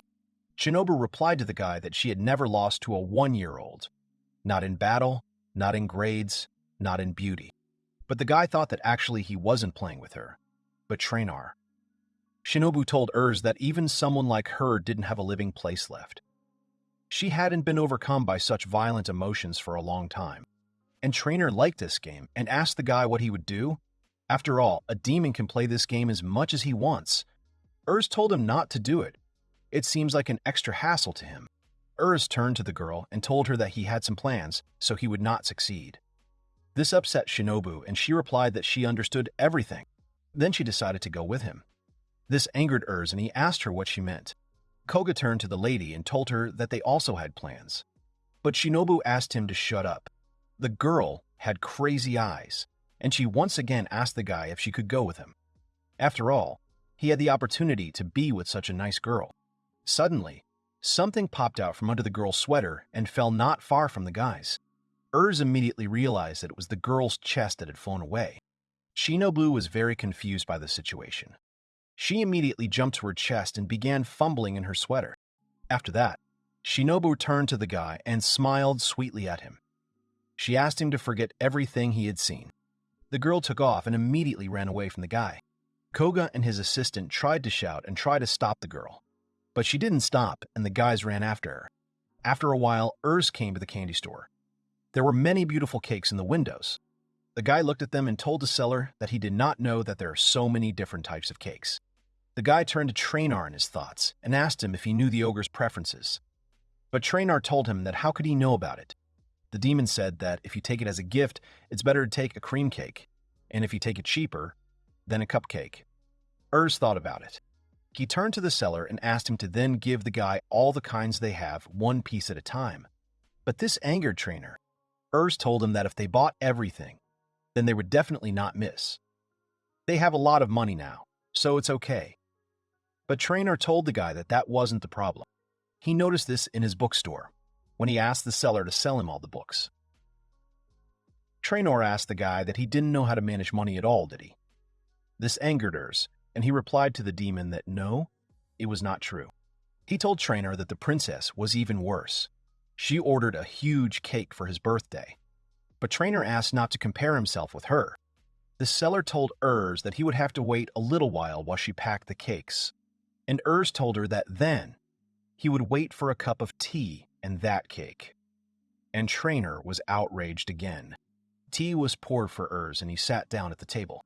The guy asked Traynor if he felt hungry being dead, and Traynor thought about it. He replied to the guy that after losing his body, he no longer has such a desire. Urs asked him if he sometimes wanted to eat food because of its appetizing appearance. Trainer replied that he did not, although if he met an unknown dish, then maybe he would have an interest in it. Urs replied that he understood him. The guy approached the seller and asked him for something. After the conversation, he returned to the table. After a while, the seller apologized for the wait. He put the second dessert and tea on the table. And then Trainor saw it. He looked questioningly at the guy to explain it to him. But Urs didn't know how to do it. The guy told the demon that he understood that he would not eat it and that there was no point in it. But it's kind of called a treat. He just wants to express his feelings that way. But Trainor told him that he had just wasted the money again. Urs replied sullenly that he knew that. He'll eat this piece himself later. But still, Trainor decided to accept his feelings. Suddenly, the guys heard people start looking out the window and wondering what was going on there. Urs immediately looked and saw that there was smoke on the mountain. They went outside and realized that the forest was burning there. One of the people said that it was Nukanins. Another man asked him what he meant. The man replied that he had heard from the Hunters Guild. These are hunters from Japonia, and they are going to hunt the demon that appears in the forest. Urs immediately thought that they were talking about Akka. It scared him very much. After a while, the seller apologized to Urs for waiting. The girl has already finished packing the cakes, but she saw that there had never been any at the table. She didn't understand where they had gone. At that moment, Air was running as fast as he could towards Aka's house. He jumped over all the trees lying on the ground and was in a great hurry. Urs wondered if those men had been talking about Akka back then. But he only lives peacefully in his house and does not touch anyone. Trainor told the guy that the ogre said that all the people he met were afraid of him. He doesn't know exactly when he met them, but after receiving such information, the hunters would definitely move. Trainor told the guy that he knows better than he does what it's like to be afraid of ogres. Urs realized that everyone was as afraid as he was when they first met. He had to rush very hard to help Aka, otherwise hunters might kill him. Trainor tried to say something to the guy, but he didn't hear him and asked again. Suddenly, Urs heard that someone else had addressed him. The guy looked ahead and saw a man there. The man asked Urs what he was shouting alone in the forest. After all, a dangerous ogre lives there. Therefore, the passage is closed to him further. Urs asked the guy if he really was the hunter from Japonia. The guy asked what he knew about them after all. The guy decided that they had become so popular, but then Trainor decided to warn Urs and asked him to be careful with this guy. After all, they were surrounded. Trainor said there was one right behind them, and another one to the right behind him. They might be hunters from the guild, but that doesn't mean they're weaker than him. The guy turned to Urs and told him that if he wanted to get through, he better find a detour. Therefore, he had to ask him not to interfere with their work. Urs told the guy that he wanted to ask him something just in case. Urs asked what would become of that ogre. The guy didn't think for a second that they would kill him. And if he is not the only one, then they will completely exterminate them. The guy told Urs that he was young, so he probably didn't know what would happen if he just left these monsters. Previously, the demon army included many demons and monsters, and especially the ogres were on the front line and destroyed people. The demon king was killed and peace came. However, the remnants of the army scattered around the world, and they are still sharpening their fangs, wanting revenge. Since they are all in such danger, ordinary citizens are simply forbidden to enter that area. Urs thought that Aka would not take revenge on them. He is kind and diligent. He wants to make friends with people. The guy apologized to Urs for not letting him go any further, and then Urs said that he wanted to ask about this ogre. Can they let him go this time? Trainor immediately turned to Urs. But Urs did not pay attention to him, and he told the hunter that yesterday, this ogre saved him. Trainor put his hand to his face, and Urs continued to say that he was also very scared of him at first. But when he talked to him, he turned out to be very good. The guy confessed that he got lost in the forest and the ogre gave him food and a place to sleep. He also showed him the way to the city. He even wanted to make friends with a person. This made the hunter think about Urs's words. He asked the guy that he was joking with him now. If he's going to bother them with his nonsense, then they don't want to waste their time on it. But then Urs couldn't stand it. He pushed the hunter and told him to get out of the way. After all, they are trying to kill his friend. At that moment, a smoke screen appeared around Urs. He couldn't see anything and didn't understand where he had to run to. Suddenly, a powerful blow flew into his neck. It was Shinobu. The hunter asked the girl what she was doing there. Shinobu looked at the guy and said that she had seen him recently. The hunter asked the girl if she knew him. Shinobu replied that yes, she knew him a little. She saw him in the city. Let him get some sleep. But suddenly, Shinobu heard a rustle near her. The girl turned around and saw that Urza woke up right behind her and got to his feet. This shocked Shinobu, and she said that she definitely knocked him out. The guy replied to her that yes, almost. Thought that she would have hit the target for sure if he hadn't bent down a little at that moment. Shinobu asked the guy that he was going to fight them, and the guy answered without hesitation that, of course, no matter how many of them there were, he would force them to let him pass. The guard turned to Shinobu and told her to stay put. After all, there is no need to fight free against some child. He alone will be enough in his case. The guard immediately attacked the guy. He applied Japonian running skills. At that moment, Trainer was watching him and he thought he was fast enough. Although, to be more precise, he skillfully uses his legs and does not let you keep track of yourself with the help of steps. But for the Urza who went through the training, it was not a threat. Stopped the guard and greeted him sarcastically.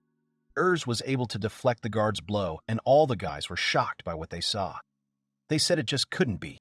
But told the warriors that he could actually do that too. Applied the great demonic step. The warriors couldn't believe that he was using Chapon's running skills. But Trainer thought that wasn't quite true. These were the steps he learned to take in training on the stairs. Just like in Japon's skill, he adds false moves to deceive the opponent. His moves are even much better at misleading the opponent. Rushed toward Shinobu.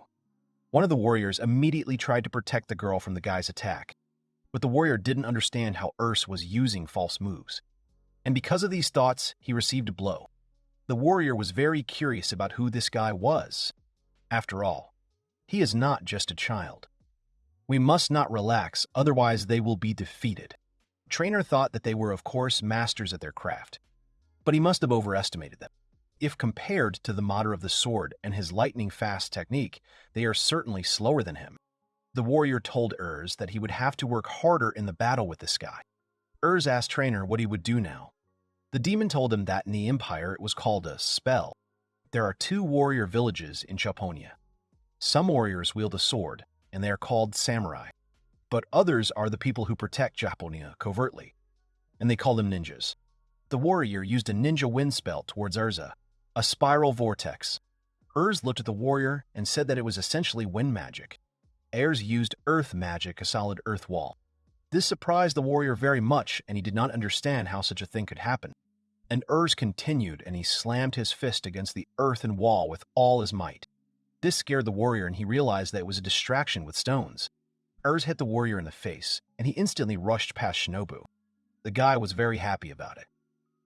Said that the Japon ninjas weren't that strong, but Trainer asked the guy not to be happy, as he thinks they are very weak. And thought that the demon might have praised him, although Trainer did not expect much. In general, ninjas are good at surprise attacks and stealth. They weren't in the best position initially, fighting head-on. In addition to this, Trainer trained the techniques of a first-class warrior to be able to resist the second generation. Therefore, a simple warrior cannot defeat this guy. However, Trainer was worried about something. Shinobu turned to and said that he was very strong. He was able to defeat Iga and Kogu so easily and quickly. If it weren't for these circumstances, then maybe she would have fallen in love with him. Asked the girl if that was really the case. But unfortunately, he is not interested in girls who wear fake breasts and cheat on guys. This made Shinobu think, and she replied that she was sorry then. But she was definitely overwhelmed with emotions. The guy couldn't understand that she really had a desire to kill. Shinobu told that no one had defeated her in Japhonia. Neither in the Battle of Go, nor in beauty. Not in combat. And then the girl took out her weapon.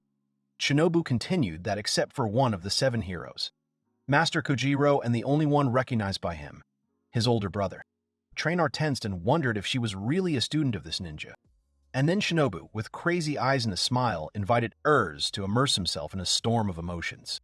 The ninjas were the ones who stayed in the shadows, secretly supporting Japonia. When Shinobu was still a child, she admired them so much. And she didn't even think about the subtleties. With the desire to fulfill her meta, she enrolled in a ninja school. And the girl immediately began to show good results in completing tasks. The teachers congratulated the girl on her success. Everyone praised her excellent results, but her light went out faster than she could have thought. One day, a girl was sitting in class and thought about the teacher that he explained the information so poorly. Instead of this theory, it would be better if they applied another one. The girl was thinking that she would graduate from this school soon, and as soon as she starts working, she will leave this low-level place. She hoped so much. The ninjas bowed before the man. He announced to the guys that their task for today was to accompany and protect the eldest son of the Oge Retsu family. Their place is Itabu. The events of Retsu's favorite story unfold there, and he also asked the warriors to change into the outfits of the heroes of the story and let them entertain the guy. This strained the warriors very much. Ugo apologized to the man and he told him that they were ninjas, and their job is to fight, and they simply will not be able to engage in theatrical productions. This angered the man, and he asked the Agie that he also allows himself to be indignant in front of him. The war with the army of the Demon King is over, and peace reigns now. There are no battles that they're so fiercely looking for. They are still well treated, and they, as recognized as one of the 7 heroes of Kojiro, were allowed to take into this house with such high results. And those who have only battles in their heads have become hired killers, or they make money by selling their body. Therefore, if they understood it, then they should devote themselves to work with all their soul. These words upset the girl. She didn't understand why she was going to her dream all this time. Agu said that's it. They're leaving Japonia. Nothing stirred their blood there anymore. The guys understood that this country no longer needed ninjas. They were left with only a cold heart to simply carry out meaningless tasks. But Shinobu thought so until she met Urza. When the guy looked at the girl, he noticed that her aura had changed dramatically. She was the lowest of them, and he thought there was nothing to be afraid of anymore. The guy was trying to calm himself down and not panic so much. But suddenly the guy saw that Shinobu started throwing knives at him. He barely dodged one of them. This surprised Shinobu very much, and she told the guy that he had a good reaction. But the girl did not plan to give up. So she threw all the knives at the guy at once. The guy barely managed to dodge them. Urs thought that damn they were flying like that without stopping. Trainer told the guy that it was kunai. This is a special ninja throwing weapon. He, a hand-to-hand fighter, was unlucky with opponents. Therefore, you need to carefully approach and impose close combat. The guy just wanted to tune into this, when suddenly he noticed that a huge log was flying towards him. Urs managed to dodge him again. He asked in surprise what the log was. Trainer replied to the guy that it was a trap. Now it became clear to him why it was so easy to defeat him. It was a decoy, and all in order for her to win over the guy. Shinobu did not stop, and she threw knives and logs at Erza, but Urs still managed to dodge them. Shinobu told him that, as she could see, he was very good at noticing everything. But in this case, she decided to use ninja water magic, a thick fog spell. Urs was very surprised by this and asked again that it was fog. Trainer told him that Shinobu had decided to hide in the fog. Therefore, things are bad. She managed to severely limit his view. And also, she's probably one of the best ninjas, most likely his location. But Trainer did not have time to finish, and at that moment, Urs was stabbed in the back. The guy grimaced in pain and, gaining strength, pulled out a knife. Urs used his ability towards Shinobu, a kilometer-long lightning bolt. But Trainer asked the guy to stop doing it, because it doesn't even make sense. She's constantly moving around. Therefore, just hitting him blindly will not help him in any way. He would only waste his magic power. Urz's patience could not stand it, and he shouted to Shinobu that it was unfair. The guy called her a sly one. Trainer thought that no, she was just lucky all this time. The one who confidently started head-on, ridiculing the enemy. The one who sacrificed himself, hoping for a subsequent battle. In reality, a level battlefield is not always prepared, and there are no rules that need to be followed. No matter what dirty trick a person would use, but a dead man's mouth is closed forever, and only the one who survived is right. Trainer asked the guy to remember that she is a warrior outside the Empire. The demon watched the guy's actions, and he thought that in any case, he would soon run out of strength. Maybe it's time to give him a lifeline. Urs went on the run, but he understood that he couldn't run, and he couldn't fight either. He couldn't figure out what to do now. Urs really wanted to blow away this fog. Suddenly, Urs noticed that Shinobu ran right in front of him. The girl thought that of course he was stronger than a simple man, but it looks like he's not going to attack her. But still, it wasn't enough to light a fire in her. And then Shinobu turned to Erds and said that it was enough. It was time for them to end this. The girl used earth magic, and in the spell of flying boulders and stones. All these stones rushed straight at the guy. He stood completely motionless for a while. Erds said that he did not think that he would have to use this technique again. And then he used the great demonic spiral. This surprised Shinobu very much, and she asked with chagrin where her fog had disappeared to. Shinobu looked around and she saw that not only her fog had disappeared, but the trees around her too. Shinobu tried to stand on her feet somehow. When everything around quieted down, only 2 bald trees remained next to the girl. Shinobu tensed up and thought that the whole forest around her had disappeared. He blew everything away along with the obstacles. Erz approached the girl and said that he had finally found her. Shinobu thought that she needed to get away from Erza as soon as possible. The guy quickly noticed this and grabbed the girl's hand in time. When Shinobu turned to the guy, she saw that his fist was flying straight at her and she would not make it in time. For a moment, when she saw the flickering light, it dawned on her that now the girl was going to lose. Her heart started pounding wildly, as if it was going to explode for sure. But she liked the feeling. Shinobu felt very hot, and even hot. She smiled and thought, yes, this is exactly what she needed. But suddenly Erz froze and stopped his fist right next to the girl's face. This surprised Shinobu very much, and she asked him what had happened. Erz told her that was all. That was enough. It was clear to both of them that she had already lost. So the guy asked her not to bother him anymore. But Shinobu stopped the guy and told him that this was not a game. So don't let him look down on her. It's just humiliating for her. The girl asked Erz that she was unworthy even to receive the last blow. This angered the guy, and he shouted at her to shut up. It was uncomfortable for him to hit such a pretty face. He asked to change it so that it would be easier for him to hit her. These words put Shinobu in a stupor. She was on the verge of crying and clutched her face. When Erz started to leave, Trainar asked the guy what it meant that he had never hit the girl.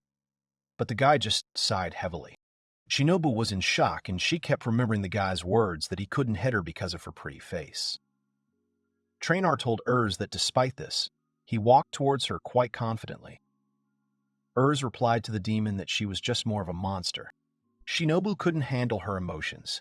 She was very hot, as if she was going to melt for sure.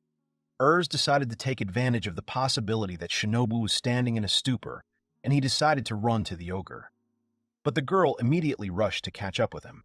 She asked the guy to listen to her. The girl asked what his name was and what his weight and height were. She asked the guy to tell her at least something about himself. But Erz told Shinobu to shut up. He wasn't even going to listen to her. Erz asked the girl why she was following him at all. The girl replied to him that her name was Shinobu Stoke. But Erz asked her if she was listening to him. Shinobu shouted after her that she was the eldest daughter of the Stoke family. Since childhood, she was called the most talented ninja. She won all the Go battle tournaments. The girl with the crazy eyes said that her favorite type was him, and she definitely fell for him. This surprised the guy, and he asked the girl what she was saying. Trainar heard the whole conversation of the guys, and he told Erz that he did not understand women's people. He asked if there was anything that could make you fall in love like that. Erz replied to the demon that even he, a human, did not understand this. After she fell in love with him so much and wanted to find Akka, this change of attitude won't change his opinion of her. And anyway, he feels her persistence even from a distance. He just can't even imagine what she would do if she caught up with a guy. Shinobu tried to stop Erza because she would like to help him. The girl warned Erz that her older brother was further down the road, but he is already much stronger than the girl. He is a genius recognized by one of Kojiro's 7 heroes. Therefore, even Erza cannot defeat him in any way. Erz tensed and thought that he was hearing about geniuses and 7 heroes again. But Erz kept running, and the guy said that soon he would finally come out of the forest. Suddenly, Erz saw that Akka appeared right in front of him. The guy was very tense, and Trainar told him that, as he thought, it happened. The guy saw Shinobu's older brother lying down in the ashes. Trainar said they were fools. Some people can't beat an ogre. When Shinobu saw her brother, she immediately called out to him. But he didn't answer. Suddenly, a board flew by Erz and crashed into a tree. Akka got very angry, and the ogre shouted that he would never forgive people. Trainar said that an angry ogre is unable to control himself. To put it simply, he went crazy. this ninja set fire to the house and took away the most valuable thing for the ogre. In his current state, he is most likely unable to even understand that Ertz is standing in front of him. This scared the guy very much, and he thought that Aka was a very polite and emotional ogre who wanted to make friends with people the most. However, what he sees is a completely different monster. Aka was beside himself with anger. He started screaming very loudly. Ertz could barely stand on his feet, and he thought that even his legs were shaking from the roar. And they don't listen to him at all. The guy's body was shaking, and everything was swimming in front of his eyes. Aka, his friend, and he didn't do anything wrong. But he became so scared that he couldn't take it anymore. The guy decided that if he came out to him now, he would be the next one to be destroyed. The demon said that he was completely consumed by fear. The anger of the ogre, whose house was burned down, was natural. After all, the ninja is to blame for this. However, emotions make it difficult to think logically. Fear of a dangerous creature. No one is capable of thinking coldly in such a situation. Trainar turned to the guy and said that all this time he did not like the inequality between humans and demons. However, now, faced with an overly strong fear, the ogre Aka was very angry. Aka didn't understand what he had done to them. He just wanted to live a quiet life. He turned to Shinobu's brother and told him to return his garden and house right away. At that moment, the man raised his head and with a shudder asked the ogre what he had said about a quiet life. And this is said by an ogre engaged in destruction and murder. The guy reminded Aka that he was the one who attacked weaker people who lived peacefully. Therefore, you definitely can't believe the ogre's words. After all, he is a monster. It was very difficult for me to hear such words addressed to myself. Trainar said it was pointless to say that. He can't hear him anymore. Aka got really angry and shouted very ominously.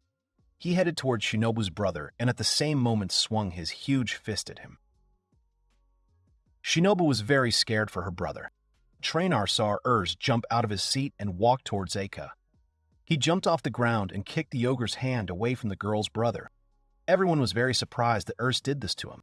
Ertz turned to the guy and told him that he would never forgive what he had done to his friend. And if it wasn't for his condition, he would have beaten him up. The guy asked them not to bother his eyes and leave there. Shinobu picked up her brother from the ground and they headed into the forest. Ertz turned to the ogre and said that people are actually so cruel. Demons, ogres.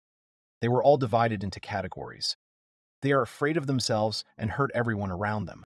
They insist on their own, without trying to understand the feelings of the other.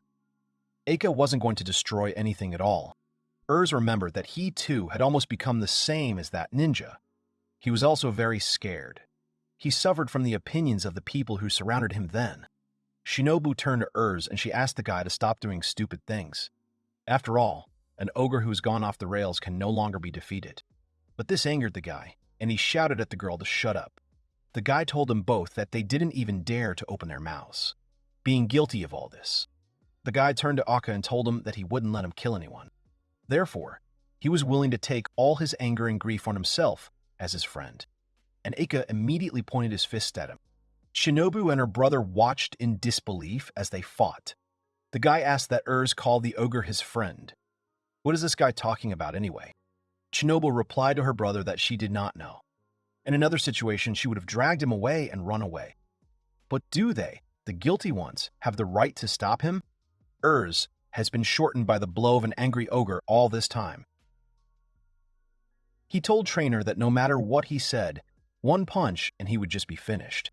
He asked the demon what he thought, or if he was even crazier than he was before. Trainer told him that he was probably annoyed that he was just running around in circles, and if he never does, it will only get worse. Said that maybe it is, but he can't attack Aka. Trainer turned to the guy and reminded him that he himself had told the ogre that he would take all his anger and sadness on himself. He asked Ertz if he knew what could bring an ogre out of a web of anger and grief, that he starts at such and such a moment, and his name is Soul. Heirs asked the demon in surprise what he meant. He's talking about feelings. Trainer replied to him that there would be no winner or loser in this battle. You may not be able to stand on your feet, but if he doesn't turn away and run away, then his feelings will reach him. And suddenly Shinobu noticed that Ertz stopped and started standing still. She asked the guy what he was doing and why he wasn't running away from the ogre. When the fist of the monster was already very close, the girl asked the guy to take care, but heirs said that he would not run away from him. And at that moment, the ogre hit the guy right on the head. Eika cringed all over and he said he was in a lot of pain. Trainer thought that the forehead is the strongest place in the human body, and if you strengthen it to the limit with a breakthrough and take a blow with your whole body, you can even stand up against an ogre.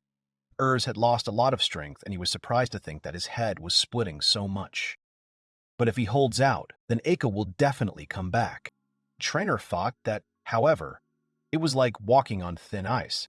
If his fist moves even a little, then nothing will remain of the guy's head.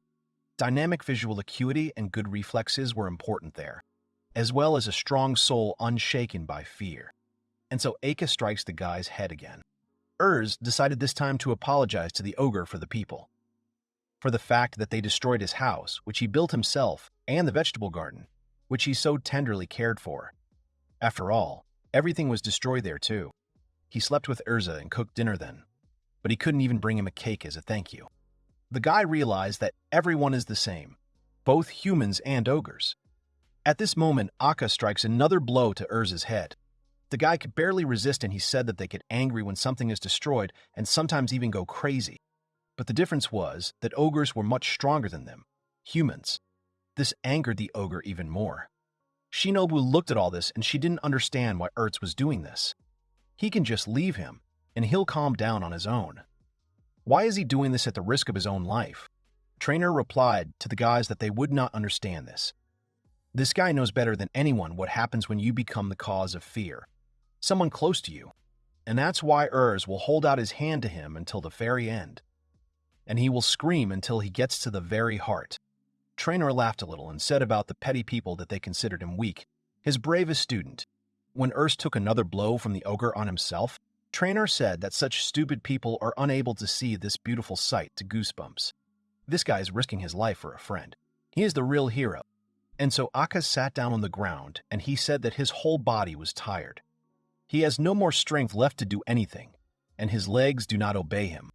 His house, his furniture, and his vegetable garden. He no longer has a place to return to. He was even tired of thinking about it.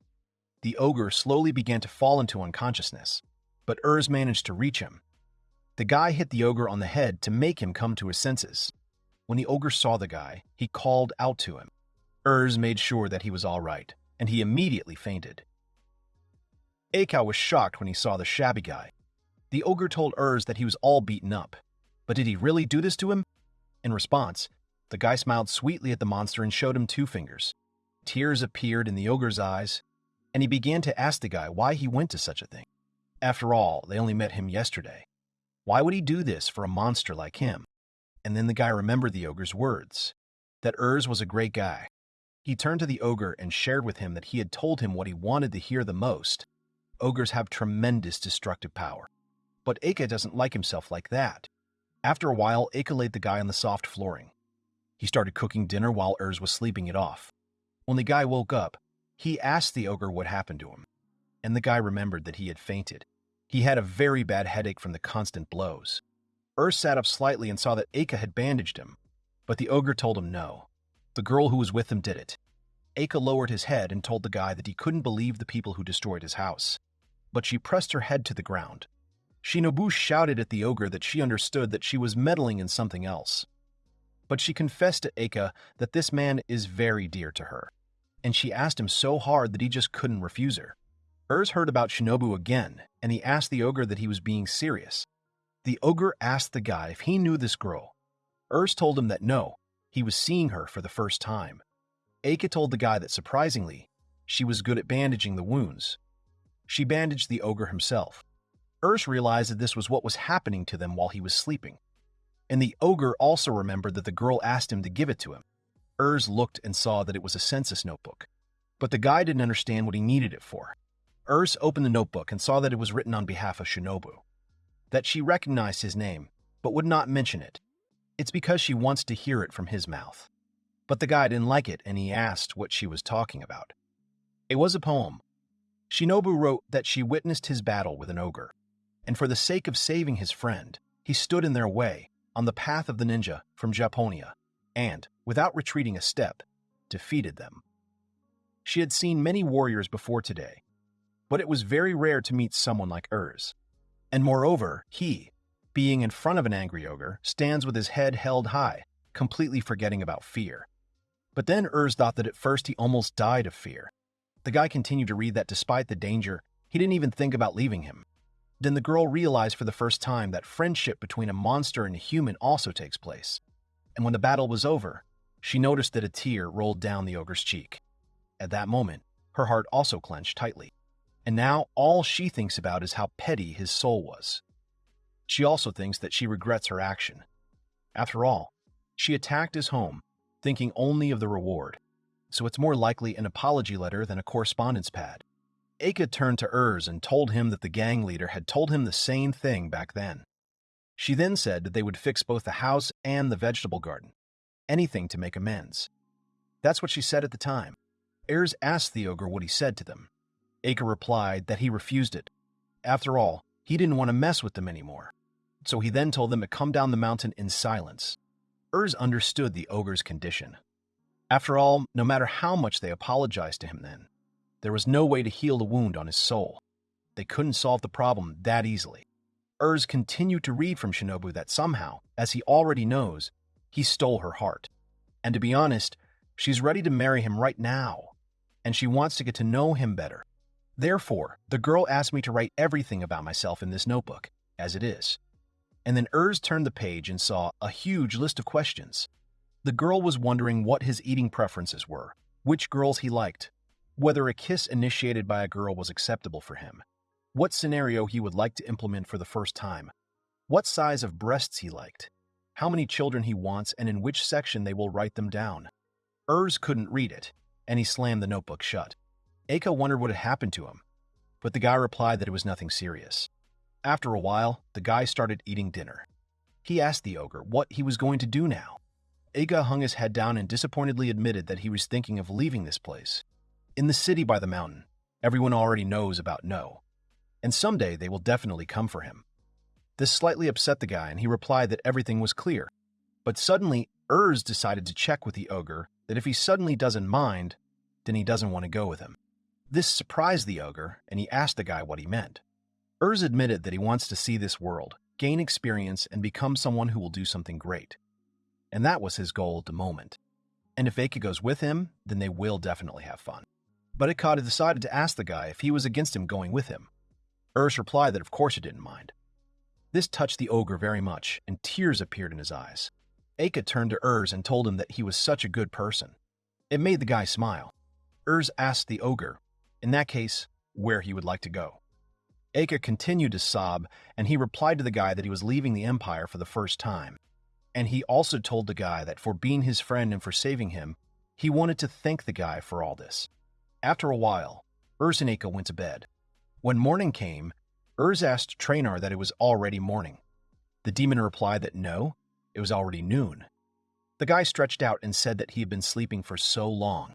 The guy asked Traynor where Eika was, and at that moment he put his hand on the paper. The guy took it and was surprised. Heirs read that this letter was addressed to him from Akka. The ogre asked the guy how his wounds were. He apologized to the guy again. But heirs didn't understand why he was apologizing again. The guy continued to read the letter further and saw that the ogre could not go with him. He was silent all this time, but he used to be a warrior in the army of the Demon King. As a child, he did not live in the homeland of the ogres, but in the land of the Dark Elves. But first of the war, his whole family was sent to fight. It was the first time he had met other ogres besides his family. The ogre army on the battlefield killed people in a variety of ways. She tore off their heads, buried them alive, crushed them with her feet. But Eika was very scared, and the sight for him was just terrifying. He couldn't say anything against those people who wanted revenge. Eika confessed that his father and his mother killed, being unable to control themselves, and he was not able to stop the army or save people from suffering. Eika just couldn't stand this hell. After escaping from the army and becoming a traitor, he was chased by the demon world. That's why he's been hiding on Earth all this time, and for more than 10 years he was all alone. The ogre thought frivolously that if he made friends with a human, he would stop being so lonely. But Eika didn't understand how people would forgive the ogres who callously destroyed them. And so when Urs became friends with him, he was very, very happy about it. Urs was very dear to the ogre, and that was why he couldn't go with him. With him, he will not be able to enter the hotel, the dining room, or even the city. Aka confessed that Urs is his only friend on Earth, and that's why he doesn't want to inconvenience him. But suddenly, Urs jumped off his seat and ran into the forest. Traynor asked the guy where he was running to. But Urs asked the demon if he really didn't understand that. He had to catch up with Aka. But Traynor told the guy that it was pointless because he left before dawn, and that's why he won't be able to catch him anymore. This angered the guy, and he asked Traynor why he hadn't told him about it. Traynor replied to the guy that he respected his choice. He has no right to say anything, being the reason for the outbreak of war. This situation upset the guy very much, because he did not tell him that Aka would interfere with him. Traynor said he might not have said anything like that. However, this ogre won't be able to stand it if it becomes a burden to him. His kindness, his sense of caring for Erza, all at the same time, torments him. But Urs decided not to stop, and he jumped off the ground again and ran. The guy climbed up on a rock and took a deep breath. He shouted the ogre's name with all his might. The monster thought that he would take care of a friend who was so far away, but is under the same sky. The ogre looked up at the sky and showed 2 fingers with a smile. At that moment, in the royal palace, Princess Fiona came to her father's room. She asked him to change his mind. After all, in the city, all people consider Urs a criminal. They want him to be imprisoned for life, or they demand the death penalty for the guy. Fiona added that even in the royal palace, people stop thinking sensibly and shamelessly say whatever they want. Fiona just didn't see the point in doing that to them. But Solja replied to his daughter that he was unable to fix it all. Fiona tried to reach her father again. Solja told the girl that she probably didn't know how destructive the army of the Demon King had been. Parents, brothers, sisters, and spouses. The army of demons killed people close to her. But there are also those people from whom she took absolutely everything. And it was about Sadis. Fear and anger still live among people, as if it happened yesterday. Fiona was very tense, and she clenched her fists. The girl said that Urs is not the king of demons, and Urs didn't kill all those people. Soldier turned to Fiona and told her that even a trace of pain caused so much affects people's actions, and they can't force everyone to change their mind about Urza. After all, people will demand heavy punishment for him. Fiona said with fear in her eyes that no, it was impossible. Solja told the girl that Urs was also very valuable to him, because he was the son of his dear comrades, and that's why the competition he let him go. But now there was nothing more he could do to help him. That's why Solja asked Fiona to forget about Urs better. Fiona didn't like it, and she was very upset.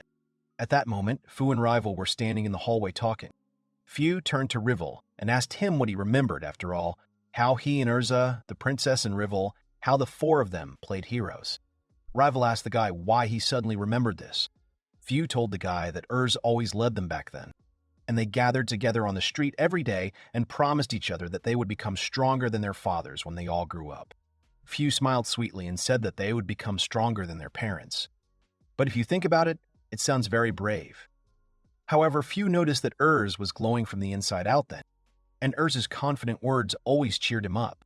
Fu turned to Rival and asked him that he also thought so. This made Rival think about Fu's words. But Rival replied to the guy that it was all in their past, and he thought he would lead them. However, after feeling the difference in strength, Urs changed. Then the Urs they respected so much disappeared. Fi laughed a little and told the guy that, okay, he had changed again. The guy was enveloped in memories, and he told Rival that they were so close to each other as children.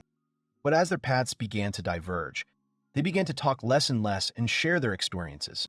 They began to communicate so little that he no longer knows anything about Erza. At that moment, Fiona came out of Solji's office. She was very sad and tense. Fu turned to the princess and said that judging by her face, but the girl interrupted him and said yes. His decision to execute Erza has not changed. The girl was trembling with fear and told the guys that even her father was not able to pacify the anger of the people. That's what he said. Fru said that then, even if Erza is found. But Fiona interrupted the guy again and shouted at him that he couldn't. After all, Urs has been their friend since childhood. And even if everything turns against them, she will protect this guy. Few tried to say something to the princess again, but was interrupted by a guard who called out to Fiona. He apologized to the princess and told her that a man urgently wanted to meet with her. At that moment, Hiro recalled his son's words that it had always been very difficult for him. And everyone compared him to him, expected him to do the same thing that Hiro did. He never paid attention to him, and never supported the guy in his endeavors. Because of this, Hiro once said that it would be better if he had never been born his son. Hiro cringed, but then one of the guards called out to him. The guards were near the very pit through which Urs had disappeared, and Juan told Hiro that the hole his son dug was already closed, so they couldn't find out anything about where he might go next. The guards shared with Hiro that in addition, squads are working around the area and are looking for a guy, but they don't have any leads at the moment. Therefore, the search is at the stage of freezing. They can't do anything about it. Hiro listened to the warrior and told him that everything was clear, but he told the guard that, however, given his stock of magic, he couldn't have gone that far from the city. Therefore, he advised the warriors not to get hung up on this pit, but they searched on the surface. But then Hiro wondered if he was thinking correctly about the stock of magic. Heirs' father recalled his son's last duel and thought that after all, the techniques that he showed at the competition back then, an ordinary person would have already run out of magic, but he coped with it and even had the strength left to make an escape. Hiro thought that given his stock of magic, he couldn't have gone far from them. And then Hiro said that, of course, he had given it away. After all, he had absolutely no idea that his son was so strong. The man thought that there were no illusions in those body movements that were like a mockery of the rivel. Hiro knew that, yes, he had learned that. However, it occurred to Hiro that he had not praised his son for the achievements he had achieved himself. The man realized his mistake and said, damn. Now his conscience was gnawing at him, and he did not understand why he had not listened to him then. And why didn't he ask his son what was bothering him at that moment, and what his purpose in life was? And if he only knew how his son was feeling, then he wouldn't have lost him the Sen was feeling. Then he wouldn't have lost him now. At that moment, the guard called out to Hiro again. He told the Lord that they had an urgent message from the squad in the capital. Hiro told the guard to tell him. The man asked the warrior that they had finally found Erza, but the guard replied that no, it wasn't.